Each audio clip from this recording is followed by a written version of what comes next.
he suffered at Headingley, and it is the club's mishandling of the way that racism should be investigated that has led us to this point, because there was, of course, an inquiry within Yorkshire when these allegations were made, but the upsum of that inquiry was, although it's never been fully published, was to be able to contextualise the P word, which was something that Azeem Rafiq said he was subjected to very often, as friendly banter.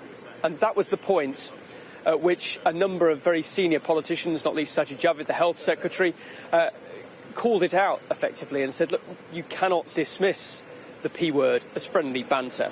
Nobody at Yorkshire County Cricket Club faced any disciplinary action, but the conclusions of the independent panel who were brought in to look at Azeem Rafiq's claims were that he was the victim of racial harassment and bullying. And ever since those details have come out about the friendly banter context, that has been the platform for a lot of other people to have their say on this and to call out racism within cricket. And Azeem Rafiq has started something that I don't think has ever happened in cricket, certainly before. And that is a moment of change, a moment when attitudes that, for whatever reason, are still within some cricket clubs are being challenged, called out. And today is the opportunity for Azeem Rafiq to talk openly and freely before MPs as to just what he suffered at Yorkshire and just the impact that that had on him, and also his take on how the club handled those allegations. Since this has all come to a head over the last couple of weeks, it's been a reputational and commercial crisis at Headingley, where Yorkshire County Cricket Club have lost many of their sponsors. They've lost international cricket because the England and Wales Cricket Board have said, look, until you get this sorted out, this culture of not being able to deal with racism, then we won't let you host international cricket. So that means there's a test that's due to take place at Headingley next summer. There's a one-day international that's due to take place there as well. And those have very significant question marks against them, because Yorkshire is in the middle of trying to rebuild this crisis. There have been a number of resignations. The chairman, Roger Hutton, is someone else who we'll hear evidence from here a bit later this morning. And the chief executive of Yorkshire has also resigned in recent days. He has chosen not to come and give evidence here today, but nonetheless, the club is very much trying to rebuild its reputation, to say to former players, to families of players who may have had concerns of racism in the past, that we have changed. We want to listen to what has happened. There's a hotline that's been opened, and Lord Patel of Bradford has been brought in as the new chairman at Headingley to try to oversee this root and branch review of what has gone so badly wrong at this cricket club, one of the most famous institutions in the north of England, and it is in a real crisis. But it has also spread from Headingley throughout cricket, and as we've seen at Essex. This is the hearing coming up live now.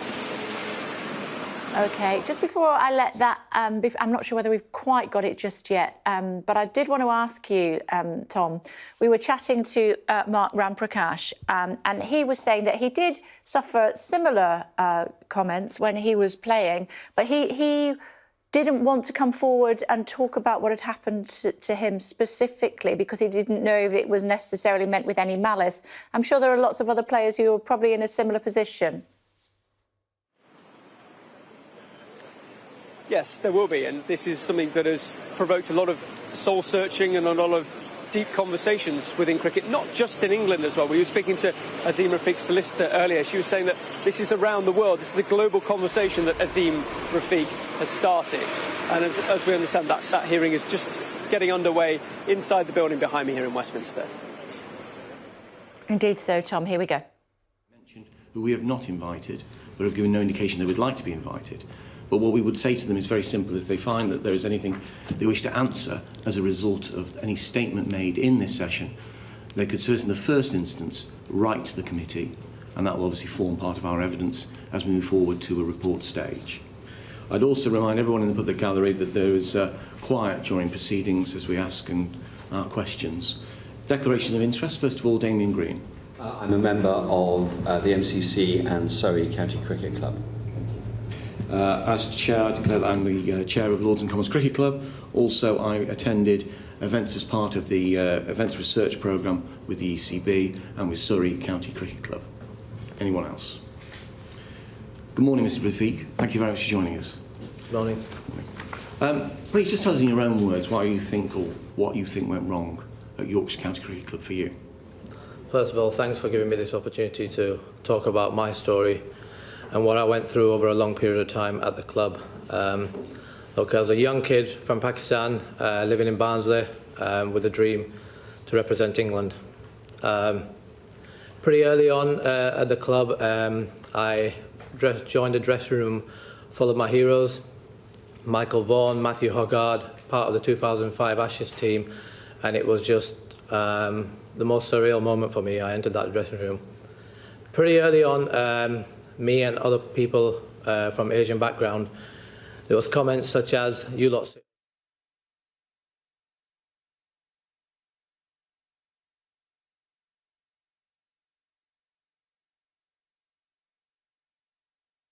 leaders," and no one ever stamped it out. To be honest, all I wanted to do is play cricket and play cricket for England and live my dream and live my family's dream. In my first spell, I don't really think I quite realised for what it was. I think I was in denial. I looked the other way, just like everyone else did, because really, for me, playing cricket was the most important thing. Towards the end of my first spell, but constantly throughout it, I knew there was something wrong, but I couldn't quite put my finger on what was wrong. I started taking medication for my mental health, and it was tough, really tough. I left the club in 2014. I tried, instead of looking at them things, I went away and tried to work on myself, my game, and my mental health. I felt like I did that, and then I got an opportunity through my performances, being above and beyond everyone else, to get back at the club, and because they struggled to replace me, quite frankly. Adil Rashid had gone to play for England, and they couldn't replace me. The first few months I came back, I thought, you know what, things have changed here. It's a little bit different. Alex Lees was a captain, who was a friend, and well, he's a good person, and I know he had personal tragedies of himself at a young age, so he understood me. We had Jason Gillespie, who's an Australian cricketer and coach, who I felt supported by. Jason left at the end of 2016, and it just felt, wow, the temperature in the room had just been turned up. You got Andrew Gale coming in as coach, and Gary Ballance as captain, and these guys, for me, they were in Yorkshire through and through, and they, as they call it, the White Rose values were embedded in them. For the first time, I started to see for what it was. Felt isolated, humiliated at times, constant use of the word "packy."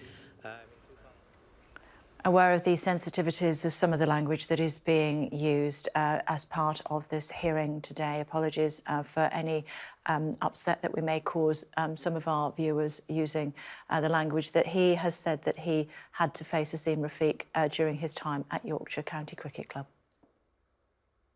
A couple of men with beard, and it was like, "Oh, is that your dad?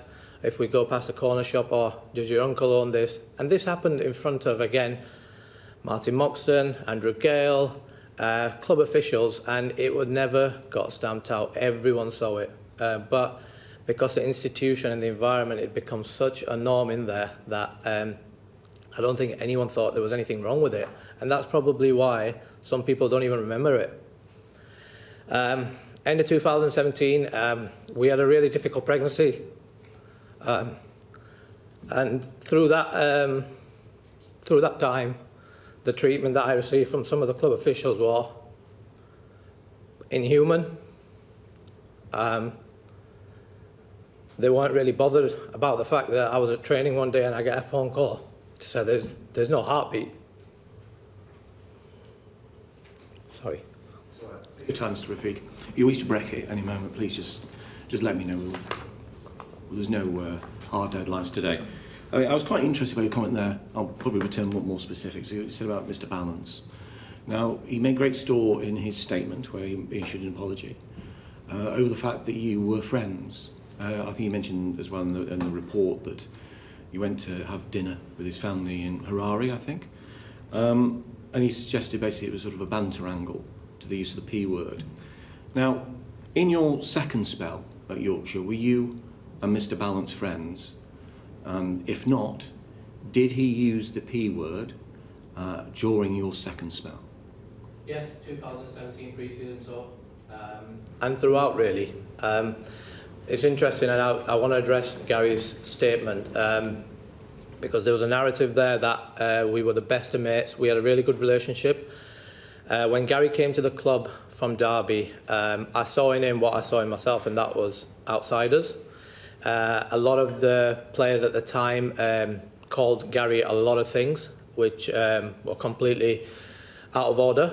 But again, it was such a norm that no one said anything. Mine and Gary's relationship started to deteriorate around 2013 due to Gary's conduct. It's not, I mean, at one point, his behaviour around his personal relationships was so disgusting that I raised it with an agent that we shared and said this needs to be sorted out before it gets quite silly. And then even after that, we were amicable. We were teammates, but we never shared the same relationship. 2017 onwards, initially when Gary took over as captain, he found it a real struggle. Steve Patterson, a senior player, got left out pretty early on, and he got the whole dressing room fighting. It was toxic in a lot of ways. I tried to help Gary and the team, but in the end, it became evident that even though Steve had caused a lot of issues, that I was going to be the one that got picked on. 6 or 7 players made a complaint about Tim Bresnan that year, but I was the only one that got the repercussions of that, and I was the only person of colour. There was sorry to quick question, Mr. Rafik, but there was my reading of your witness statement, also the report more generally, which is quite a difficult read due to the way it's constructed, but my reading of it is that effectively the attitude of Yorkshire changed almost like a light switch going off the moment you made a complaint about racial harassment. Is that correct? Well, I mean, I first raised it as bullying in 2017. I've seen board minutes now a month before, and it calls me as the leader, potential captain, driver on the field, someone that potentially we should build a team around, especially in white ball cricket. I raised that complaint about Tim Bresnan, and Tim, former England cricketer, also related to the coach. I knew there was potentially going to be real trouble, but I thought, I mean, everyone complained, so it would be the same for everyone. But on the flip side of it, the board minutes say I'm a problem, a troublemaker, and an issue that needs to be resolved. And I feel that then blinded them into how they treated me through the pregnancy and the loss of my son. My first day back after losing my son, Martin Moxon literally got me in a room and ripped the shreds off me. I've never seen him speak to anyone like that through my time at the club. And I couldn't believe it. And really, me raising the complaints that I did at the time internally, reporting mechanisms, I raised it with the National Asian Cricket Council, I raised it with the PCA, with my PDM, who I thought, personal development manager, Okay. who I thought was on my side until I read the internal emails. I raised it with the Inclusivity and Diversity board member. I went to his house, Hanif Malik, and literally cried my eyes out. And he said to me that he's going to deal with this and he doesn't need the job. 4 days later, I got a message from him that he's going to let Mark Arthur know that I've been, just to be transparent. The subject data access request actually showed that the minute I left his house, he rang Mark and informed him of everything before the meeting I had with Mark the next day. Okay, we are hearing evidence, as you can hear now, against Yorkshire County Cricket Club and the some of the challenges that Mr Rafiq had faced during his time at the club. We have now decided that it is important for you to listen to this testimony unredacted, and so we will be doing that from now on. Our apologies in advance to those who may find some of the comments offensive, but this is the sort of challenge Mr Rafiq says that he was facing at the time. Which oversaw that inquiry. Effectively, some members of those had to step down, and 3 members were left. And reading the report, it's a bit of sort of a Venn diagram of stupidity, actually, in the way in which it's structured, because you've got sort of like moments where in which hearsay is effectively given. For example, Zimba is presumed to be racist, while the P word is not. That's an example of the sort of thinking that goes on in this report, and the way in which it also tends to have the panel contradicting the law firm and vice versa. What are your views about how that was handled, and basically what did you think when you first sort of clapped eyes on it? I mean, I only got it a week ago. Yeah. Seems like some people that had been accused, upheld stuff against, got my stuff before I even got it, and they used the platform at the Daily Telegraph to show the world that. From the offset, what I wanted to do is try and talk about the institution, try and talk about what I went through, and try and present my evidence in a way that it can be seen as, look, there's things that are not right and we can really all learn from it, and what's happened to me has happened. It'll never change. But my aim was to try and see if my experience can help others. Clearly, the word institutional is something no one wants to be institutional racism is something no one wants to be associated with. And I mean, the lawyers, Squire Patton Boggs, having connection with Roger from the offset, set Sean of Bad Road, they were brilliant, they were lovely at the start. So respectful, wanted to hear everything I had to say. The panel led by a surgeon. Again, as soon as they got my evidence, it felt like they were like, wow, we've got a problem here.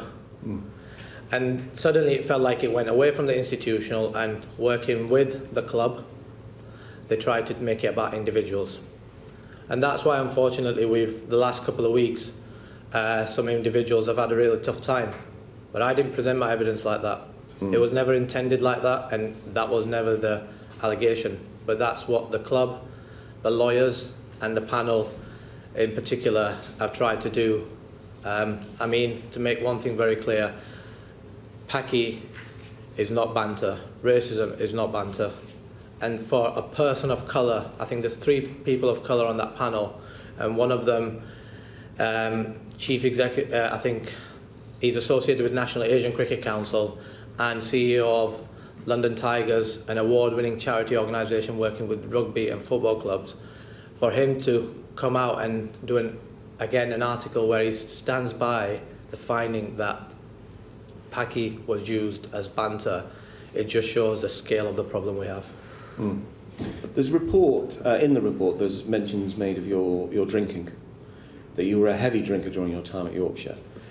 What is your view of them linking your claims of harassment to your drinking? Well, look, I've been clear from the offset. I wasn't perfect. There's things I did I felt I had to do to fit in and try and achieve my dreams. And I'm not proud of them. It's something I deeply regret. But it has no relation to racism. I should have never, ever been treated the way I got treated. When I spoke, I should have been listened to. But Yorkshire County Cricket Club and the game as a whole really has a problem in listening to the victim, and it's been gaslighting. It's been but there is no but to racism. There is no 2 sides to a story when it comes to racism. Were you ever forced to drink alcohol before you were 18 by other people at the club, and how do you view the harassment you suffered for undertaking answering the call for prayer? Yeah, look, my first instance of drinking, I actually got pinned down at my local cricket club, and red wine got poured down my throat. How old were you? 15. 15, you're a Muslim, 15. 15-year-old, I got literally down my throat. The player played for Yorkshire, played for Hampshire, and yeah, it was quite a experience. I didn't touch alcohol till about around 2012, and around that time I felt like I had to do that to fit in. Like I said, I regret that massively. But again, it has no bearings on the things that I was called, and really around the loss of my son, the sort of attitude of Andrew Gale, the coach, saying to me that I'm making it more than what it is before the loss. After the loss, hardly ever anyone saying, actually, mate, are you all right? Is your wife all right? It was all about, well, he raised bullying last year. Before he raises something big, let's get rid of him. And the harassment over the call to prayer as well, that you've seen? Yeah, look, obviously, myself, I don't remember having that, but I know certain other people.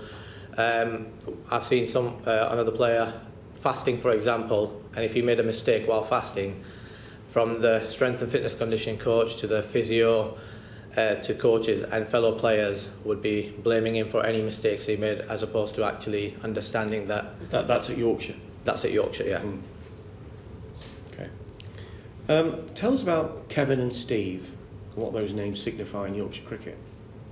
Well, look, Steve, once I left the club, Cheteshwar Pujara joined the club, and Jack Brooks, I think, started it where he didn't feel the need to call him by his first name. There is an interview with Cheteshwar where he said, I'd prefer them not to. But not only did Jack, the coaches, everyone else, the media, Yorkshire Post, the Yorkshire website, the Yorkshire Twitter page, everyone called him that. Commentators around the world, some high-profile people. It just shows, again, back to what the institutional failings and what that environment showed people and how they could behave. So that was a Steve point. Kevin was something Gary used to describe everyone of colour in a very derogatory manner, whether that be publicly, whether that be within the dressing room, whether that be opposition. This is an open secret within the England dressing room. This is anyone that's come across Gary would know that that's a phrase he used to describe people of colour. It was used in a derogatory manner all the time. So you're saying there that effectively in the England dressing room they used the name Kevin to signify people of Afro-Caribbean origin, is that correct? Anyone of colour. Anyone of colour? Anyone of colour. And is it true that there is an England cricketer as well named as Black Dog, Kevin, as an in-joke? Yeah, that is true, because Gary and Alex Hales at the time got really close to each other when they played for England together, and that's my understanding. Obviously, I wasn't present in that dressing room, but that's why I understand that Alex went on to name his dog Kevin because it was black. How do you view that? Well, it's disgusting, to be honest, how much of a joke it was. As I said, till right at the end, I was in complete denial as to what was going on. It was only around back end of 2017, and when I lost my son, I went, you know what, hold on a minute.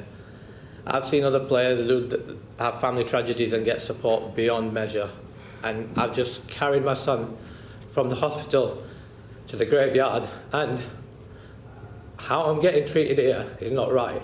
And to me, it became very clear that even myself, that I'd been looking the other way. And there's a real problem here, not just Yorkshire, throughout the country. And I'm going to be the one that's going to speak about this. Thank you. Azim, you just mentioned, obviously, not just Yorkshire. We know we've seen instances, reports with Essex very recently. Obviously, there's rumours always fly around about other counties as well. So, would you be fair to say that what you've seen in Yorkshire, is it on the grapevine, in fact, is it replicated in other counties?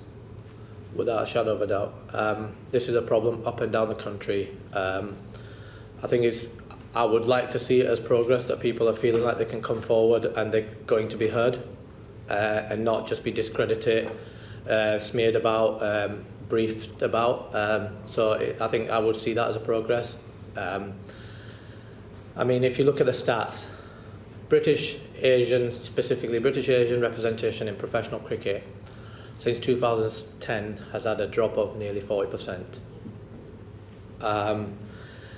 The recreational game has over 30% representation from the British Asian, and that drops to a mere 4% at professional level.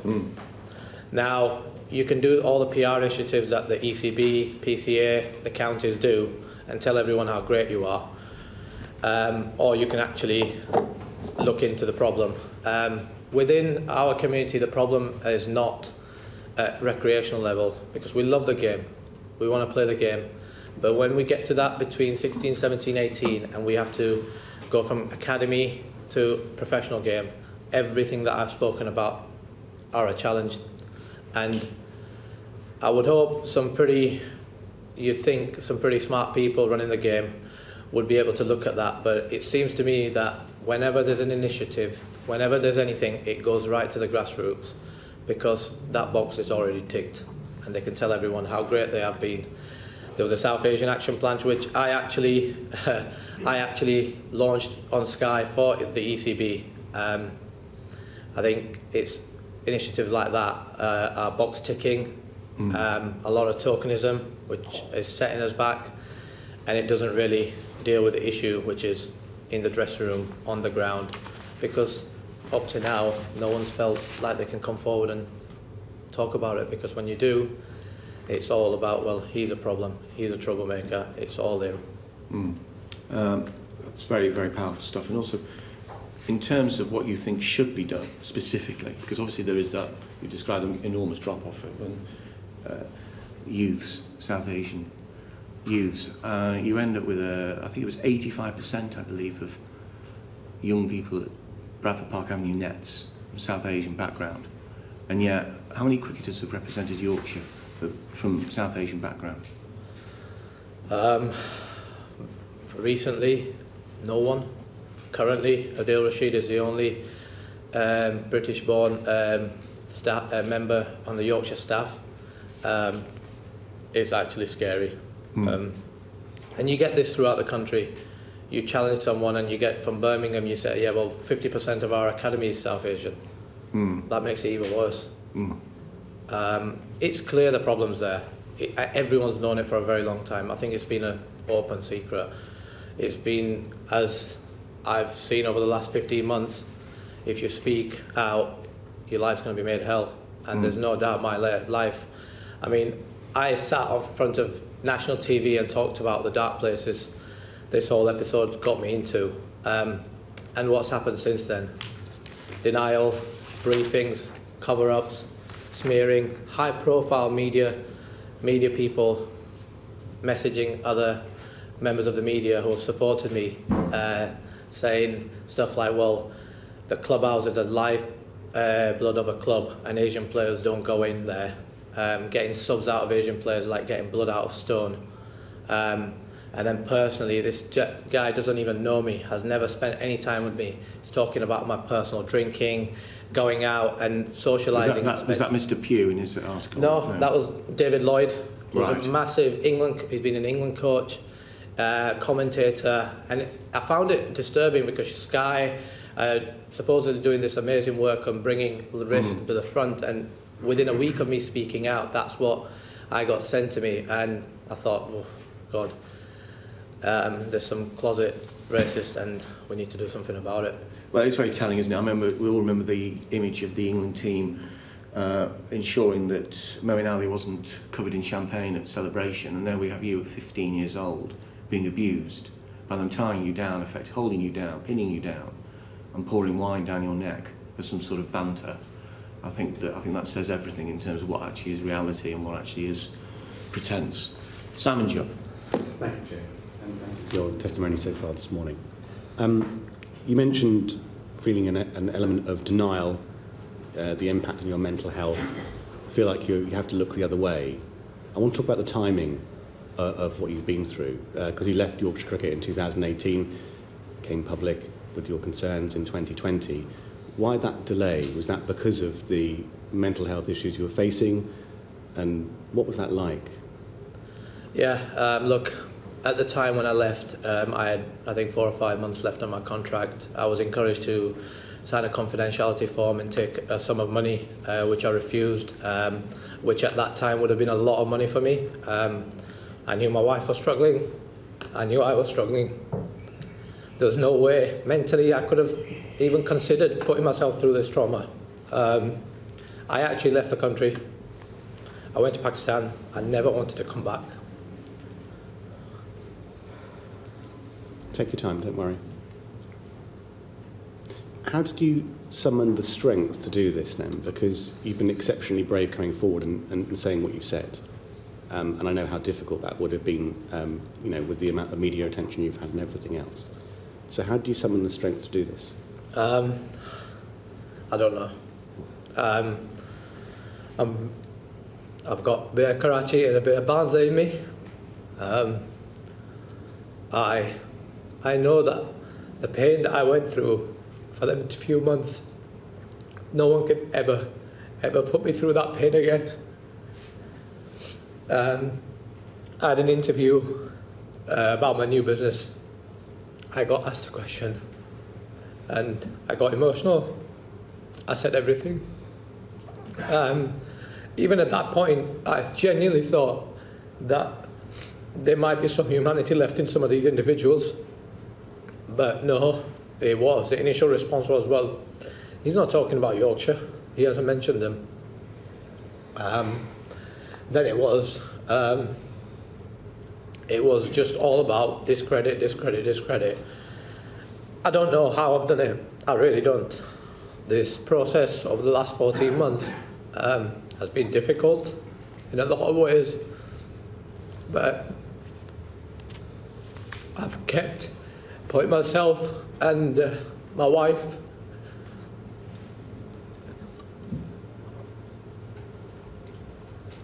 Would you like to take a break, Mr. Rafiq, for a moment or two? Please. Yeah. We'll adjourn for 5 minutes. Order, order.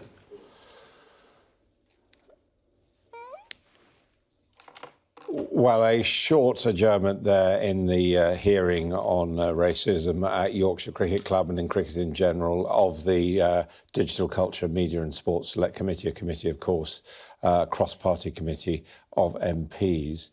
Let's get the thoughts now of Mihir Bose, the sports writer and broadcaster, author of the upcoming book, The Impossible Dream, Can We Ever Have a Non-Racial Sports World? And Mihir, I have to say, emotional and fairly shocking testimony there from Mr. Rafiq. Yes, absolutely. And we saw him breaking down several times when he spoke about what happened to his child and carrying the child from the hospital to the graveyard and the reaction in Yorkshire and so on. I think while he gave many examples and he rebutted the claim that the word, I know we're not supposed to use the word, the word P word, but he used the word that was used to him, that wasn't banter. And I must say, Adam, that being a person of color myself, I've had the word P word used directed at me, often in a very threatening and physically threatening manner. So, I mean, I think what we are hearing is the testimony of a person of color talking about his experiences in an environment which doesn't seem to accept that in that environment there may be people who are unaware or unwilling to accept that their culture is essentially white, and therefore it cannot accommodate people of color. And the question we've got to ask, and what this testimony raises, is Yorkshire cricket has, Yorkshire, the county, the largest county in this country with a great cricketing history, has so many Asians playing there, and yet Yorkshire has very few Asians in the team, and therefore unless you have this mixing, you will probably feel that calling somebody the P word or calling a person of color Kevin is quite acceptable. So what has the county done about it? What has the cricket county done about it? What has it looked at? And what is it willing to examine? These are the questions raised which go beyond one individual saying something. And as you say, many people of colour born and bred in Yorkshire, and Yorkshire Cricket Club's always laid an emphasis on where people are born. And yet the message from Mr Rafiq so far is that while his personal circumstances are obviously extremely hurtful, this is not about him in his view. This is about a general culture. Yes, this is about the general culture. And in Yorkshire, Adam, it's an amazing thing that, you know, there have been people from the subcontinent and the Caribbean coming and settling in Yorkshire in places like Bradford, Leeds, and so on, in very large numbers, playing cricket, a game they love, the game the British took to these places when the Empire was on. And when they came to Yorkshire, they found, and I've spoken to many of these Asian cricketers over the years, and they've said they couldn't get into the Yorkshire team. And they were told, you don't play in the right clubs. So they set up their own league, a Quaid-e-Azam Trophy, named after the founder of Pakistan. Can you imagine that you have within one county a league set up by people of a certain colour? I mean, what did Yorkshire do about it? Why didn't Yorkshire then say that this is wrong? I mean, surely we should all be integrated. We should all be playing in the same league. And I think those are the issues that over the decades Yorkshire hasn't looked at. I remember being at Yorkshire when in 1992, for the first time, they had a non-white cricketer, but he wasn't Yorkshire born. He was the Indian cricketer Sachin Tendulkar. And I think all this raises questions about what I consider a sort of denial that's been going on. And that is what I think Rafiq is raising. We'll go back to the committee now. Thank you very much indeed. More from you later, Mihir Bose. This is Simon Jupp, the Conservative member for East Devon, asking Asim Rafiq some questions now. Work together to make sure it never happened again. When I raised the complaints again, it was a complete denial. I was very lucky, supported by certain members of the press, but in the winter months it became like it wasn't news again, and I felt like social media was my voice, and I felt very determined that I wasn't going to let this go, no matter how much damage it caused me, which I think we'll only find out in 4 or 5 years' time, but I was very determined to become a voice for the voiceless. I had a lot of messages from parents, kids as young as 15, throughout the country. A professional player messaged me saying, you've just done what we've always all wanted to do but never had the balls to do it. So I felt like I had a responsibility. Look, with social media comes the negative side of it as well. My family's been abused, I've been abused, and it's fine, I can take it, and I will take it because it's something I believe incredibly passionate about, and I actually feel if Yorkshire had seen this as an opportunity to become the leaders in this space, seen this as an opportunity to actually make a real difference in society and the game, this could have gone a completely different direction. But they didn't do that, and that's why we are where we are. I think it comes with the platform that I have now, but it's important that I have that responsibility and I continue to fulfil that for people who are not being heard, and there's plenty of them. May I ask if that abuse has gone too far in any way? The abuse you've seen on social media? Yeah, at times. I think this last 2 weeks when the whole thing has just blown to a new level, I've been told to go back to my roots. If I don't like it, go back to where I came from. It hurts. Generally, what I do want to put on record is that I'm very thankful for all the support I've received, because I've received a hell of a lot of support on social media. There's a lot of good people out there. But I think it's human nature. You always pick up the negative ones, and they've been hurtful. It's worthwhile never reading your notifications on Twitter. I'll hand back to the chair at that point. Thank you. Damien Green. Thank you, Chair, and good morning. You paint a terrible picture of life in the Yorkshire dressing room and around the club, perhaps particularly in your younger years. Why did you go back there after you left once? Yeah, so look, and I'm glad you've asked me this, because it's something I've been asked a lot on social media. In my first spell, there was instances that happened that I didn't really see it for what they were. I was in denial. Like I said, I knew there was something that wasn't right, but I didn't quite know what it was.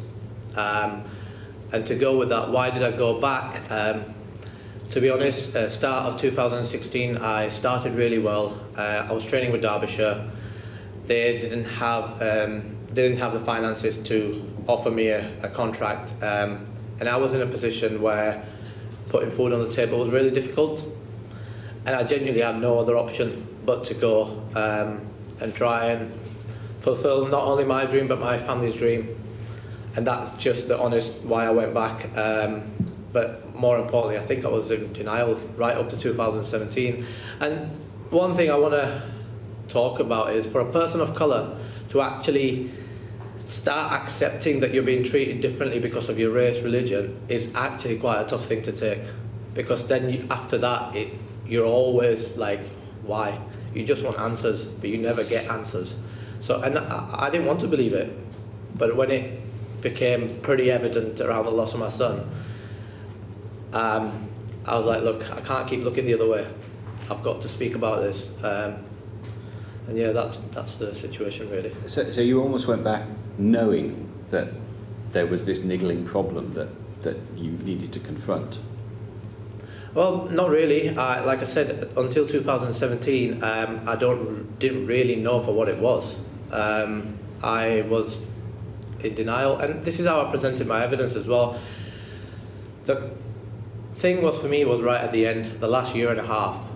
And then when I presented my evidence, I talked about instances that took place throughout my time which show it as institutional.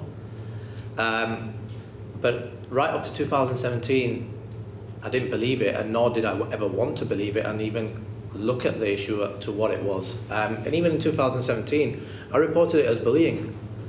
Because for me to actually believe that I was being treated in this way because of my colour or race was quite a difficult thing to digest, and it affects me to this day.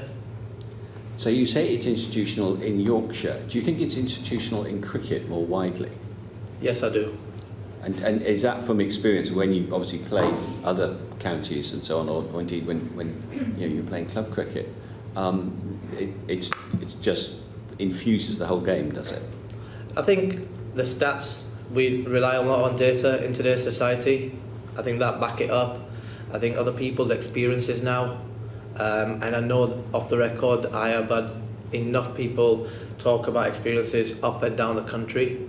It's not just at Yorkshire. And I think here the ECB's got to take a bit of responsibility as well. It's all well and good everyone throwing the book at Yorkshire.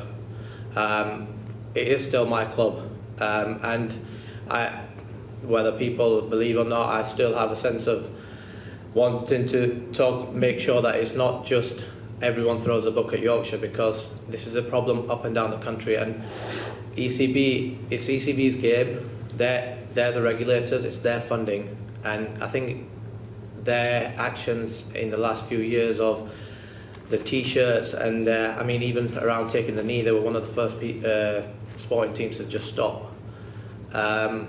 Whatever people's opinions is on that, it would have kept the conversation going. So I think ECB needs to take a lot of responsibility, bring a lot of things in-house, and stop palming off responsibility to advisory bodies such as the National Asian Cricket Council, because all I see that is just, well, separation, start of separation as well. South Asians can be dealt with them, we'll deal with everyone else.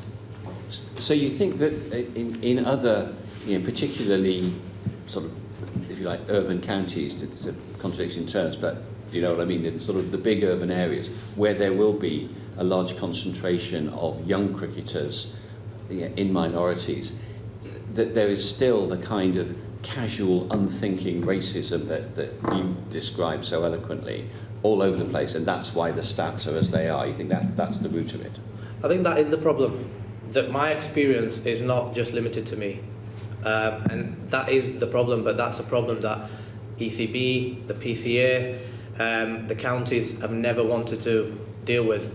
I'd like an answer for that, because they've got enough evidence there to show them that that's the problem. Is it that they've just never really wanted to deal with that problem because they don't want representation from South Asian community on what it really should be from the talent that comes out from there? That's an answer for them. Okay, and one final question, if I may, Chairman, just about Yorkshire. One of the, and I take the point that you want to talk about the institution rather than individuals, but recently Joe Root has said in response to this that he can say that at no stage has he heard any racist conversations sort of in the dressing room or around Yorkshire. Do you find that statement credible? Yeah, look, to be clear, Root is a good man.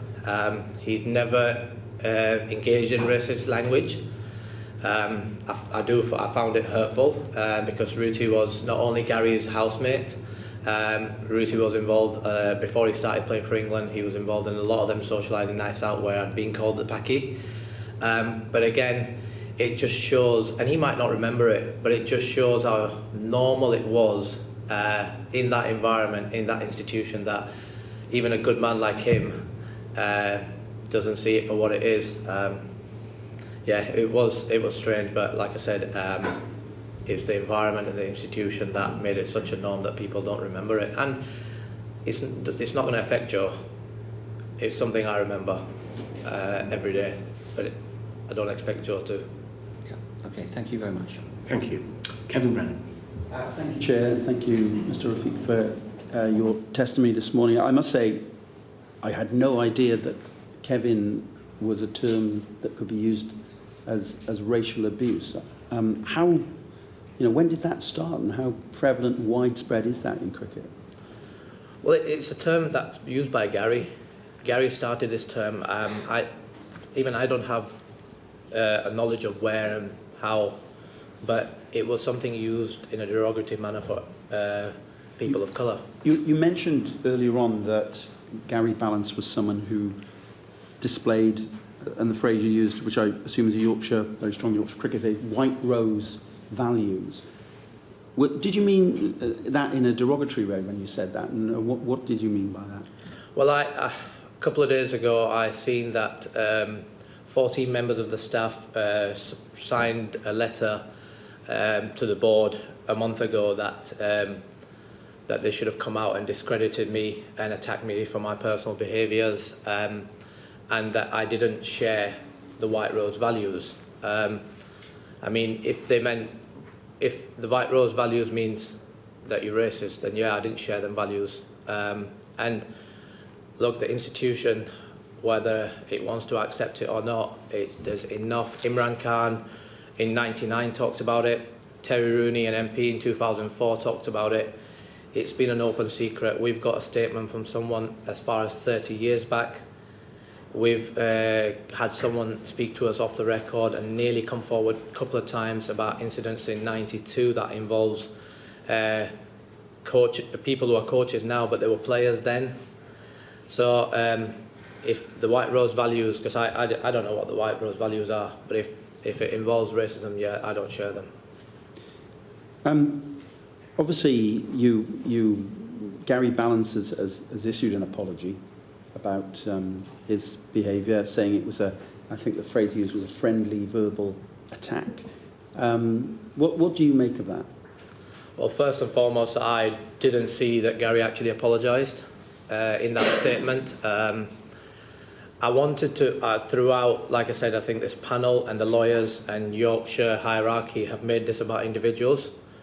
I want to make sure that it doesn't become about that, but I think all I've ever, and even on the day that Gary got named, I actually tried for him not to get named, because I knew once people start getting named, it would become an uncomfortable place for a lot of people, and individuals are going to have a tough time. But I think the responsibility here, and for where we are at the hands of Yorkshire Chief Executive Mark Arthur, Martin Moxon, and the lawyers, Squire Patton Boggs, and I think the panel, as people who have read the report, it's staggering. There's a lot of things in there which beggars belief, and I mean, I hope the report can be published so people, not only the people who were perpetrators, but the people who have excused this sort of behaviour can be held accountable.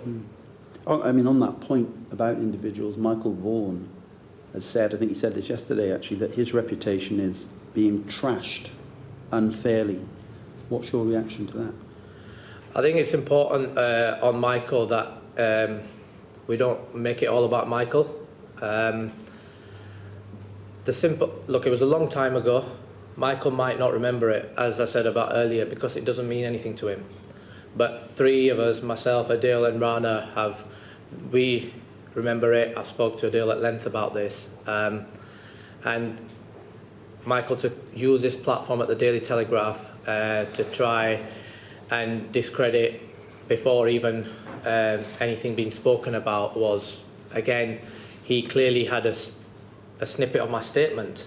I was promised that when I make allegations about people, it will be put to them, and when the allegations are made about me, it will be put to me.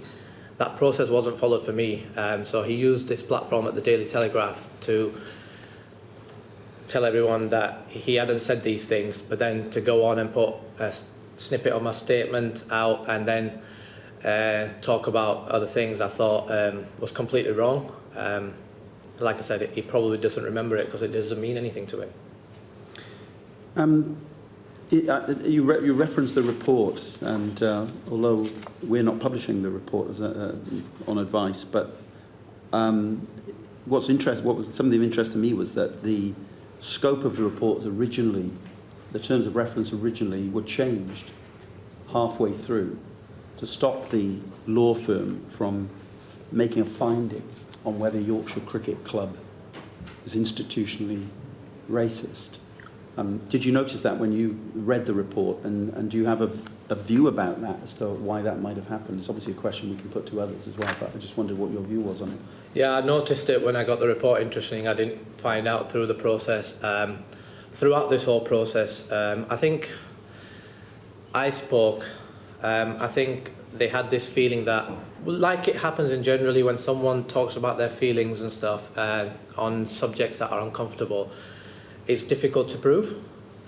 My Allah's been with me, and whenever the problem's that big at Yorkshire that they didn't even care, and there's internal emails to back up my stuff, there's board minutes, and when I presented my evidence, I felt like straight away there was like, right, we've got a problem here.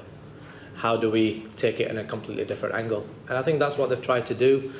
They said for the delays, the law firm, an international law firm, apparently struggled to spell the name Will Coyne properly, and that was the reason for one of the delays.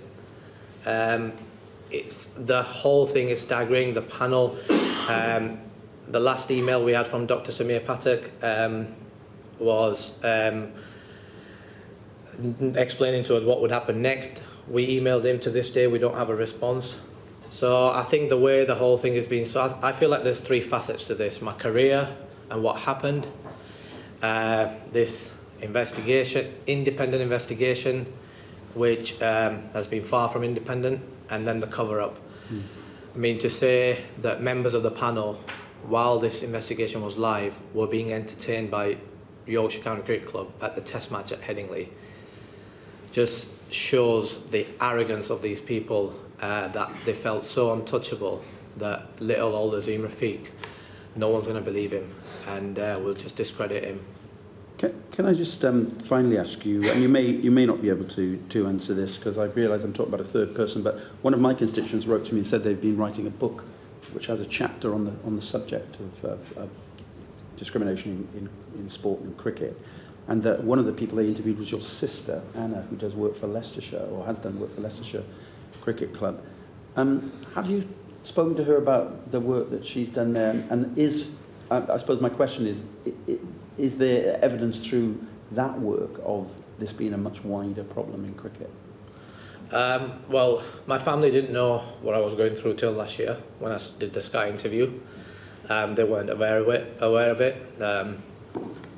I've spoken to Amna at length since, and then she's opened up about her experiences at Leicester.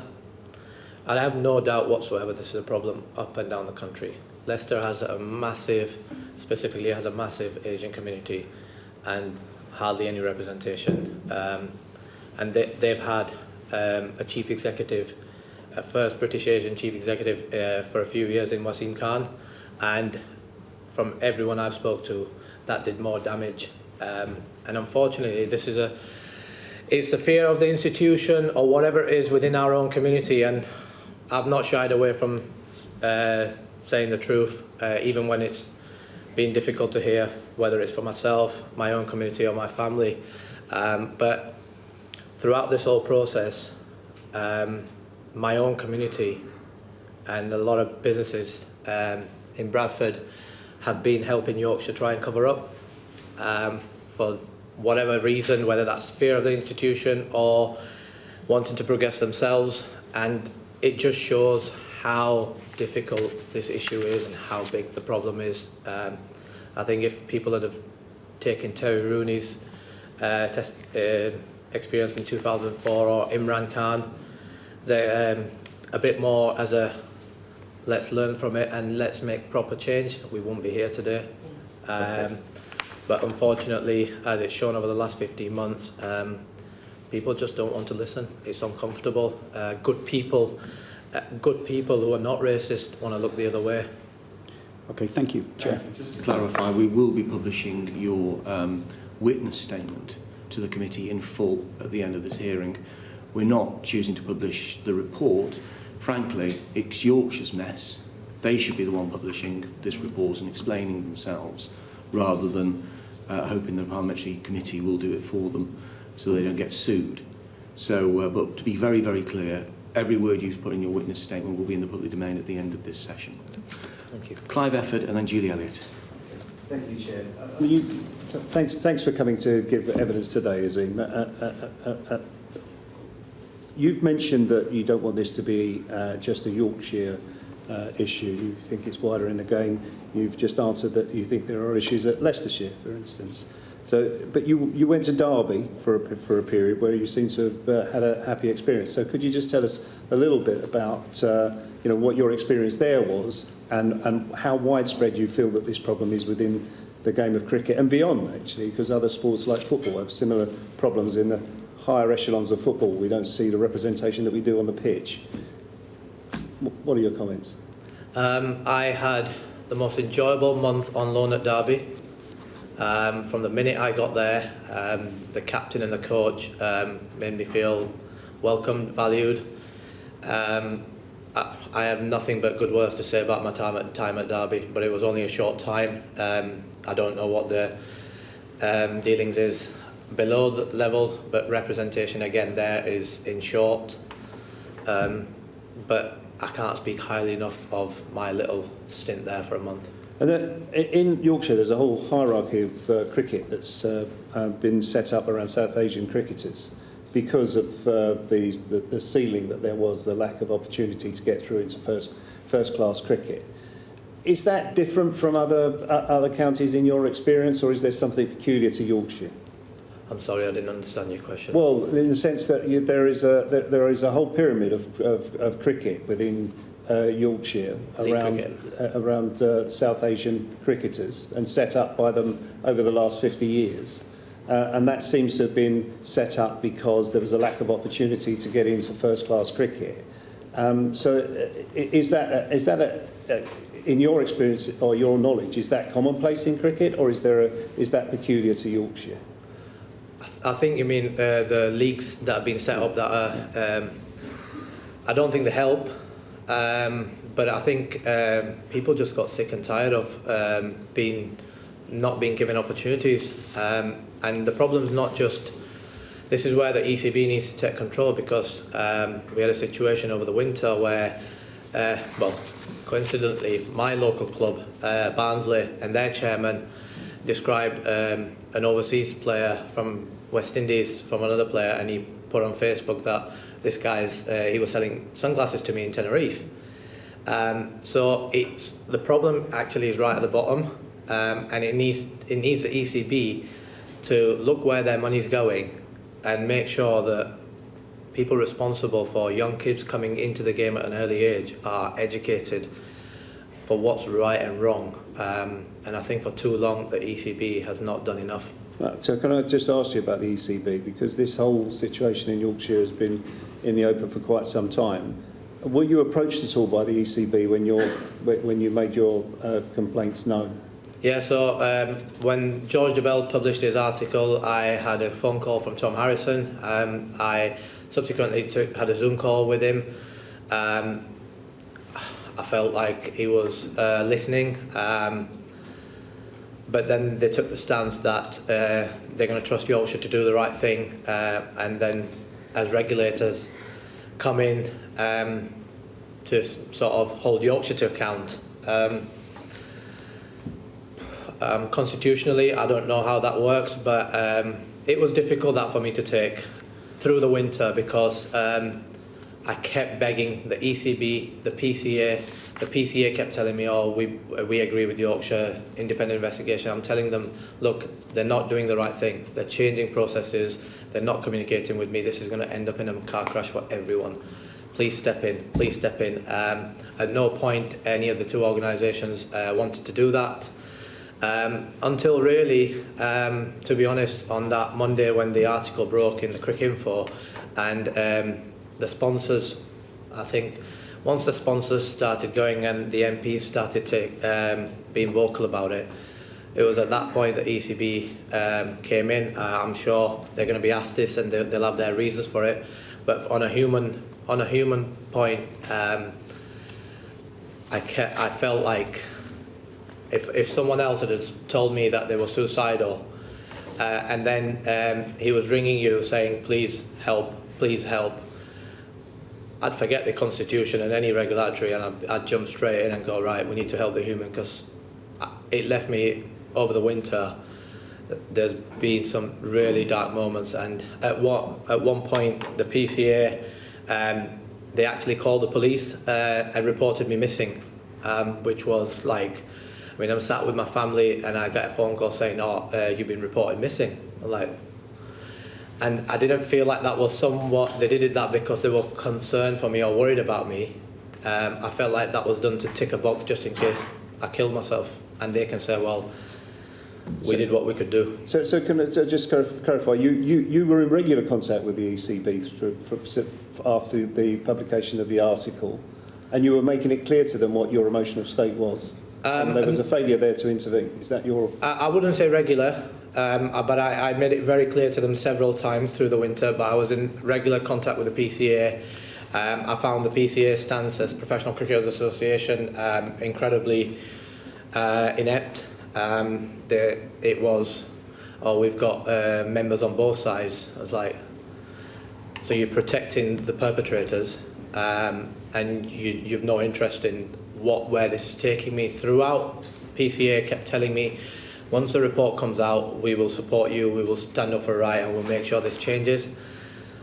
Once the report comes out, they said, we've got no powers, we'll just push the push the ECB. So again, an organisation that really should have been there for me and supported me, left me on my own and fight on my own.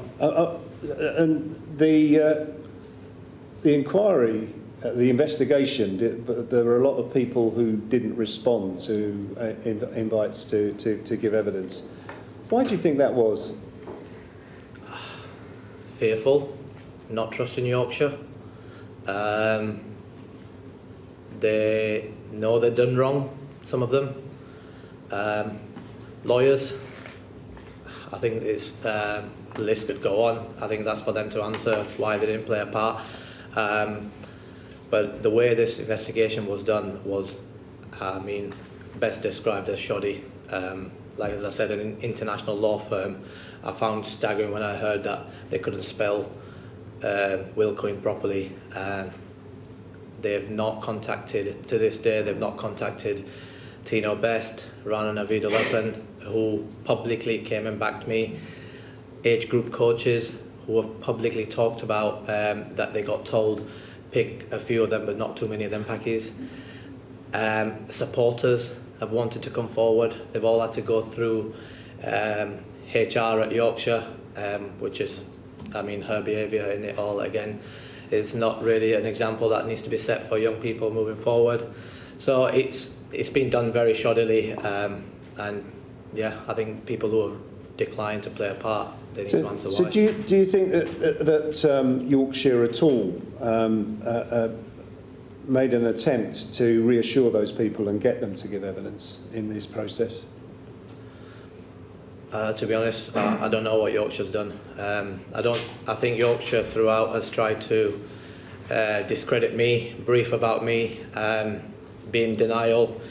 I don't think they've had any interest. And even as we stand now, Mark Arthur resigned, and the resignation had no remorse. It was more a CV about how he'd signed a catering contract at Headingley, which again just shows the attitude of these people. Well, let me put it another way. Do you think the treatment of you was likely to encourage other people to come forward and participate in the investigation? I think now, possibly, but for a long time through the 15 months, no. Why would you? Why would you come forward? Your family gets brought into it.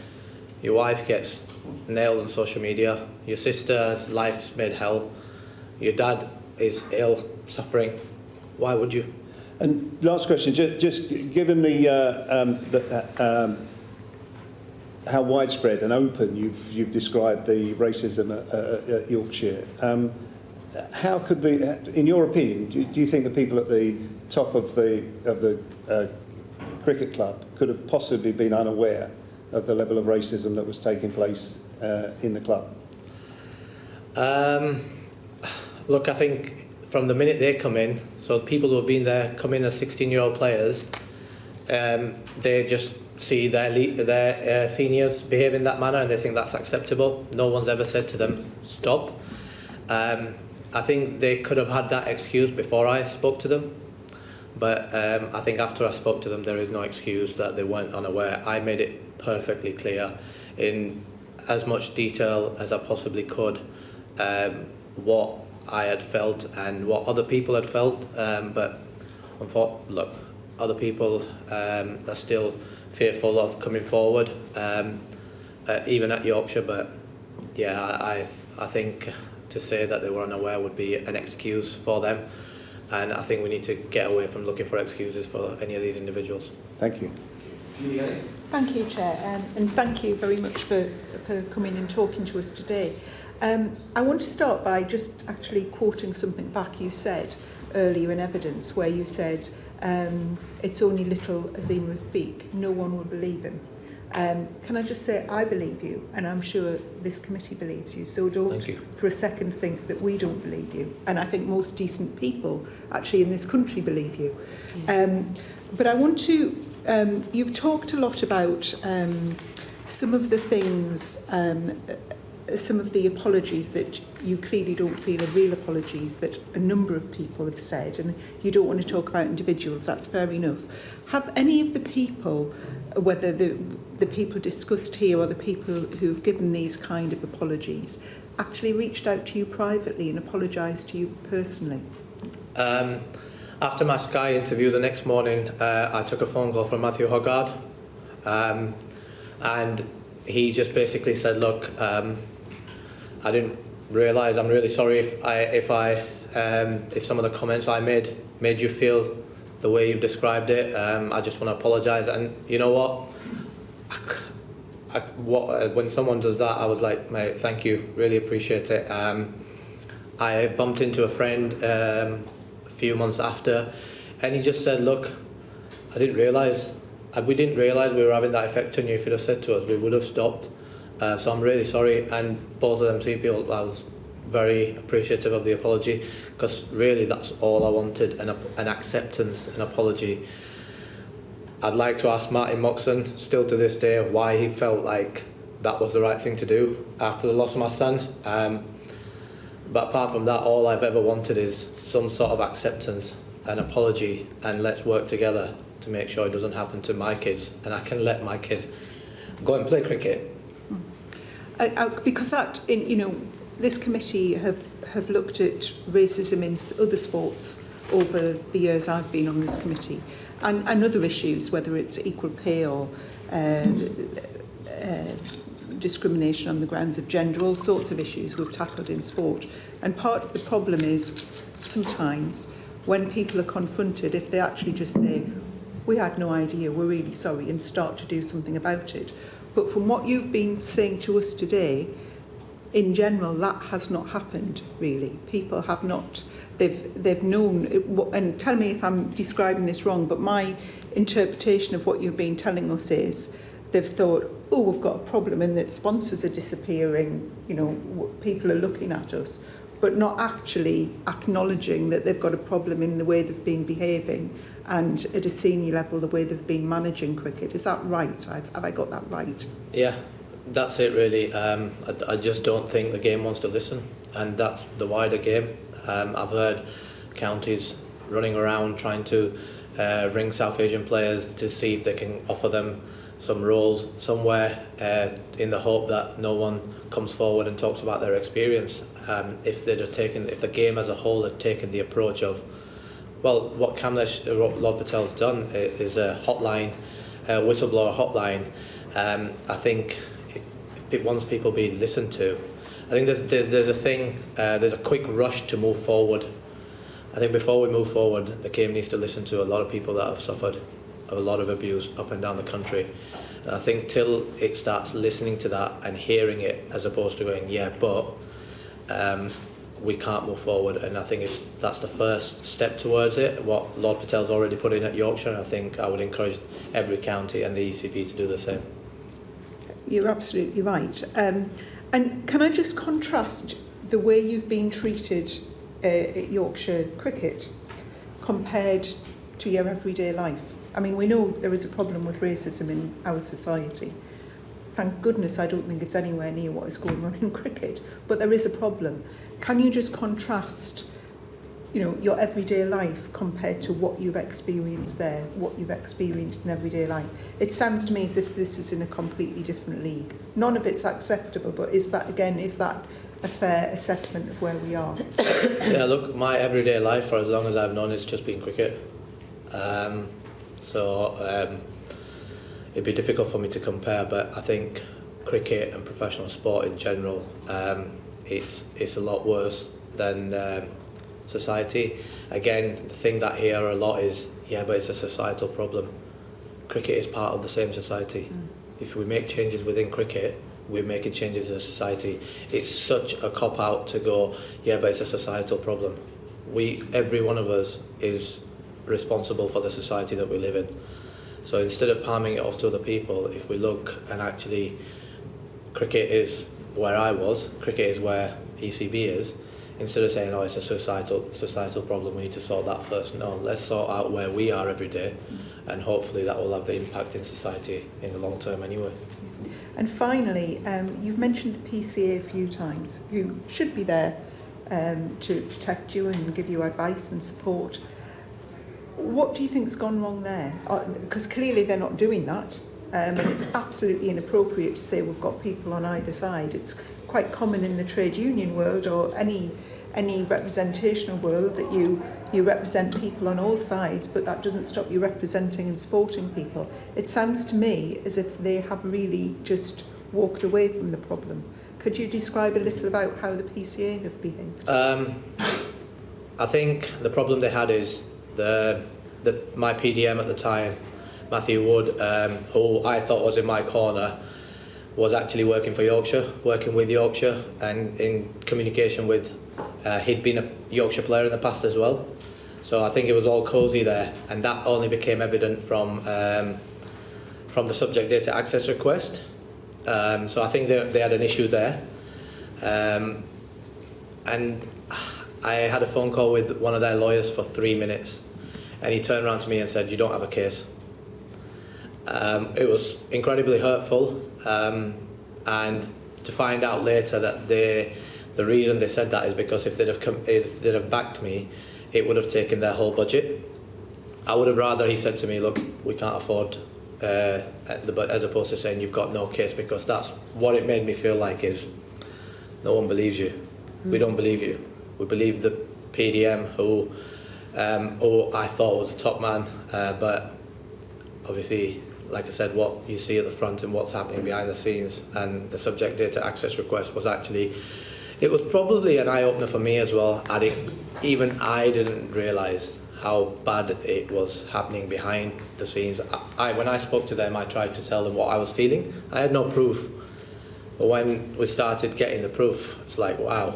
I mean, Inclusivity Diversity Board member is talking about how to brush it, deal with it. There was literally no interest in actually dealing with my allegations, and I think that's very clear.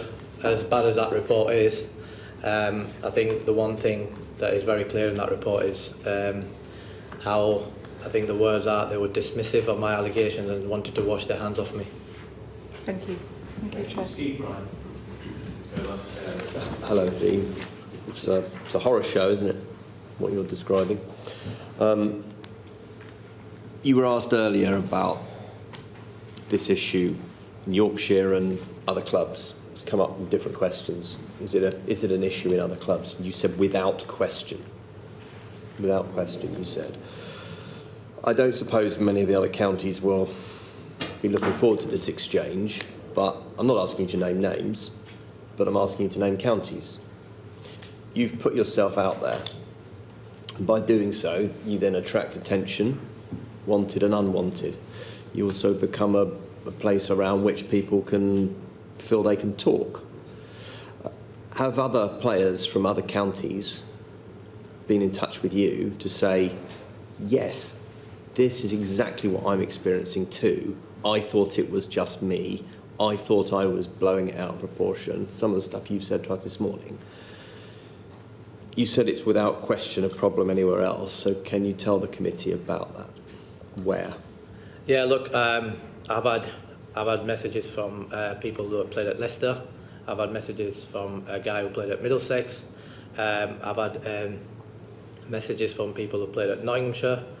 So I've had messages from quite a few. Some people obviously are still pretty scared for them to talk about it. Some still say, should I have called it out? Is it racism? I don't know. I think the one recurrence is the word Paki was used a lot. Right. I think that the gentleman that spoke recently about after 9/11 being called a bomber. Maurice Chambers spoke out from Essex yesterday about misfielding in fielding drill and saying it's just a black thing. Eat this banana, you fucking monkey. Stuff like that. It's pretty clear it's there. Some people are still pretty scared, and they are at the really early stages of their career. So some people are pretty scared, but some people are on an earlier stage of the journey. You know, you said, is it just bullying? You know, am I blowing it out of proportion? And then eventually you realised what it was. So do you find that you've become a bit of a mentor to others then, who are saying, you know, maybe it's just bullying, maybe I've got this wrong? Are you then able to talk to them and say, well, does it sound familiar? Is it eerily familiar, the thing you're hearing from those clubs you've mentioned? I want to become the voice for the voiceless. I want to try and help people that are suffering this without it getting to a point where it's got for me. I want to help young players coming in the game, getting them ready for the challenges, but actually counties to change their environments and cultures so these people can achieve their dreams. My dream, I wasn't able to achieve it. I've tried to stay away throughout the process in talking about my cricket, but it was, I think, with the stats and stuff around 2017, it was pretty clear that I had the ability and with my captaincy skills to go right to the top. But these instances, these experiences really weighed down on me, and I think the last 15 months will show that I can deal with a lot from the outside, but when it's the inside, it eats me and it kills me. Some of the things that have hurt me the most has been the PCA, who I thought would be in my corner, certain members of the South Asian community. So I think it's important that now that I have been brave or stupid, whatever you want to call it, to stand up to an institution and hold them to account, I want to try and help the young lads who are wanting to achieve their dreams prepare better, but hopefully we can actually get the institutions to change so they don't have to they can be respected. So then on that thought, you gave the stats earlier about the youth game into the professional game, and I mean they're striking, aren't they? They don't lie. Obviously, there's a tragedy for all those individuals who don't go from playing pretty good youth cricket, showing great promise in practicing, to playing professional game, and they've missed out on that. But so have you, right? Cricket is not my game. I don't know a lot about the game of cricket, but I know you were a good cricketer. So what does the England cricket club, the England cricket team, for instance, what have they missed out on from not having your services and not having the services of all those thousands of other young boys and girls who maybe have been put off and not gone through to play and achieve their potential? What have we missed out on? How many more Ashes might we have won? A hell of a lot of talent, a better representation of the country. Yeah, I think missed out on a lot, really, to be honest. There's a lot of cricketers, a lot of Asian cricketers that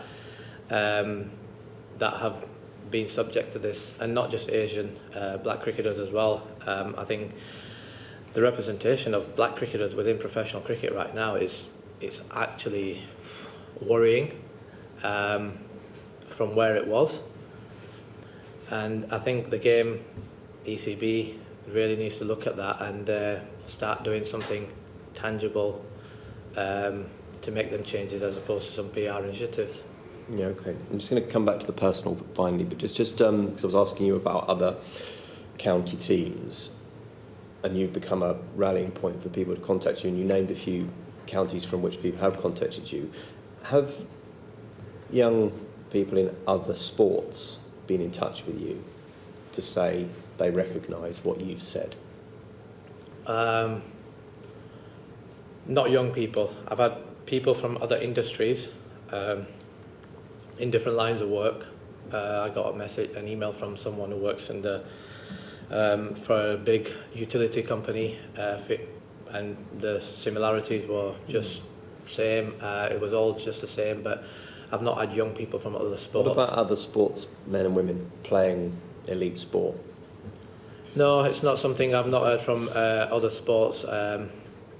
But like I said, I don't know how big the story has been or people are aware of it in other sports. I know when I was playing cricket, I didn't really know about anything else that was going on in the world.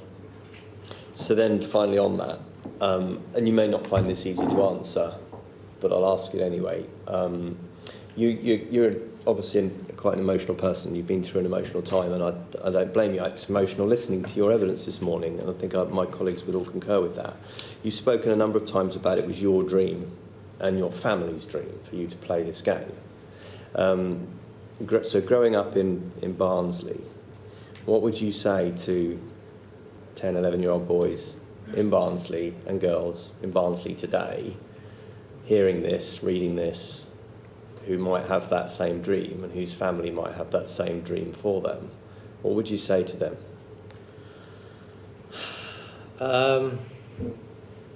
This is where we've got to is quite difficult, because I can't even imagine as a parent hearing me speak now why I would ever want my kids to go anywhere near the game.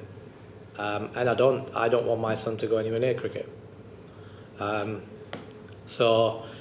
But I think this is where it's the ECB and the counties to show that they can actually use this as an opportunity for the change and get them parents to understand and show them that we've messed up, but we're going to do this, this and this and make sure it doesn't happen to your kid.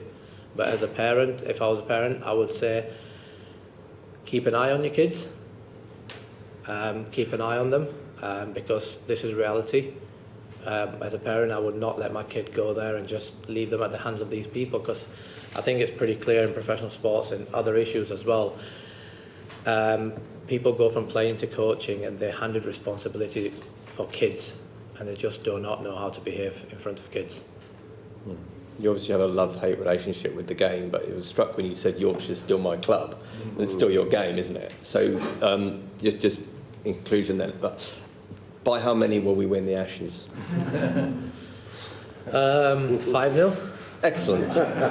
I will leave it there, Chairman. That's the answer we wanted. Glenn McGrath. Thank you, Azim.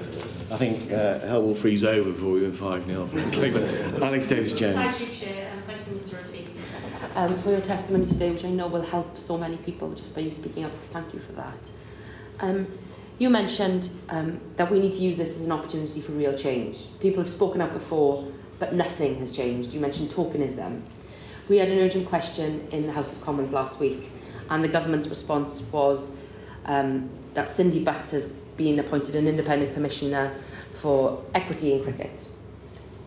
Do you have faith in this, or do you see it as more tokenism?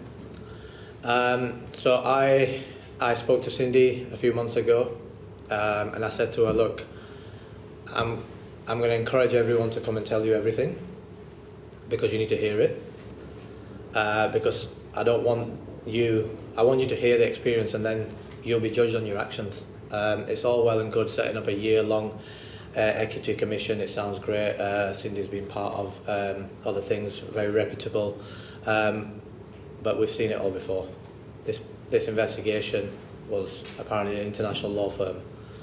The panel had employment specialists, people of colour, and it was meant to be independent, and it just showed that these things are a little bit of a let's delay tactic to actually deal with the issue. I would actually encourage the ECB, and I hope you guys are going to later as well, is action's needed, and it's needed now. To be honest, we're sick and tired of these equity commissions and these inquiries. Sick and tired of it. All we're asking for is equality, to be treated fairly, regardless of the colour of our skin or the religion we follow, and just respect as a human race. Yeah, absolutely. So you want action from the ECB. What do you recommend happening so that we turn a corner and that we can get more South Asian young people into the game, men and women, and they feel included and as part of a team, which is what you desperately wanted? I think, like I said, a hotline, a whistleblower hotline where people can come and speak, listen to them, actually listen to them, and then I think a real accountability. I think it's important that, as much as it's about the institution, that it's important that the way Yorkshire's handled this, that there's accountabilities to them leaders. I think some have already faced it, but there's still some there. So everyone knows that if you do this, there's going to be repercussions. And I would hold that as right at the top of the list. But we need organic change. Tokenism is something I want to avoid, and if that's the angle I see the ECB going down, I will call it out, because I think they've done that in the past. Yeah. And putting a person of colour between 8 people, non-colour, and saying, look how great we are, that's not what we want. And the problems are in the dressing room, so deal with that. Yeah. Don't go to PR initiatives of getting more kids playing. We haven't got a problem there. So there needs to be something set up to keep an eye on that throughout the country. Yeah, and you mentioned we need to change the dressing rooms, we need to change that culture of it being acceptable. We've heard from some female cricketers about some of the abuse and harassment they have faced, and the misogyny that takes place in female cricket. Have you ever witnessed any behaviour or language in the changing room around misogyny or homophobia? And would you say that cricket also has a problem in those areas?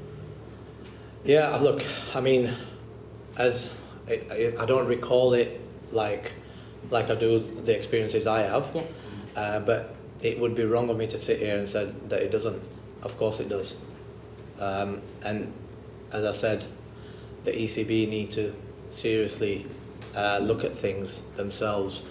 There is no reason for them to have separate bodies where they're palming off their responsibility and effectively asking up to clean the mess off their doorstep. ECB need to take responsibility of their own house. It's their game. They're the regulators. It's their funding. Cricket's different to football. Counties and clubs cannot function without the ECB. So that's why it's important that ECB take the lead on this. And I think the action time is now enough. We're in 2021 now. We shouldn't even be having this conversation. agree. Thank you, Chair. Thank you, Chair. So first of all, Azim, that you are an extraordinarily powerful and lucid witness, and thank you for coming today. You did say that you called for disciplinary action, and yet only last month Yorkshire said that no one at the club would face disciplinary action. What is your reaction to that? When I saw that post come up, I was staggered. I was like, I mean, at what point are these people, are they going to read the room? At what point are these people going to realise what they're doing? When I read it, I was angry. It actually made me feel like them saying, well, we've got all this pressure, so we're apologising. We don't give a damn what you say. Middle of last year, again, while the investigation was live and they were aware of the allegations against Gary, Gary was made captain again. He was given a 3-year contract by these leaders while they knew all of this. And then I understand Roger had gone to members' forums and said to people that it didn't involve anyone at the club. So I think even as close as 2 weeks ago, they genuinely felt they could hide this. And I think that's what they tried to do throughout. And have you seen a shifting of position? I think they've been left with no option. I don't think they accept anything. I don't think Mark Arthur thinks he's done anything wrong. I don't think Martin feels he's in wrong in any way, or Andrew or anyone else in that place.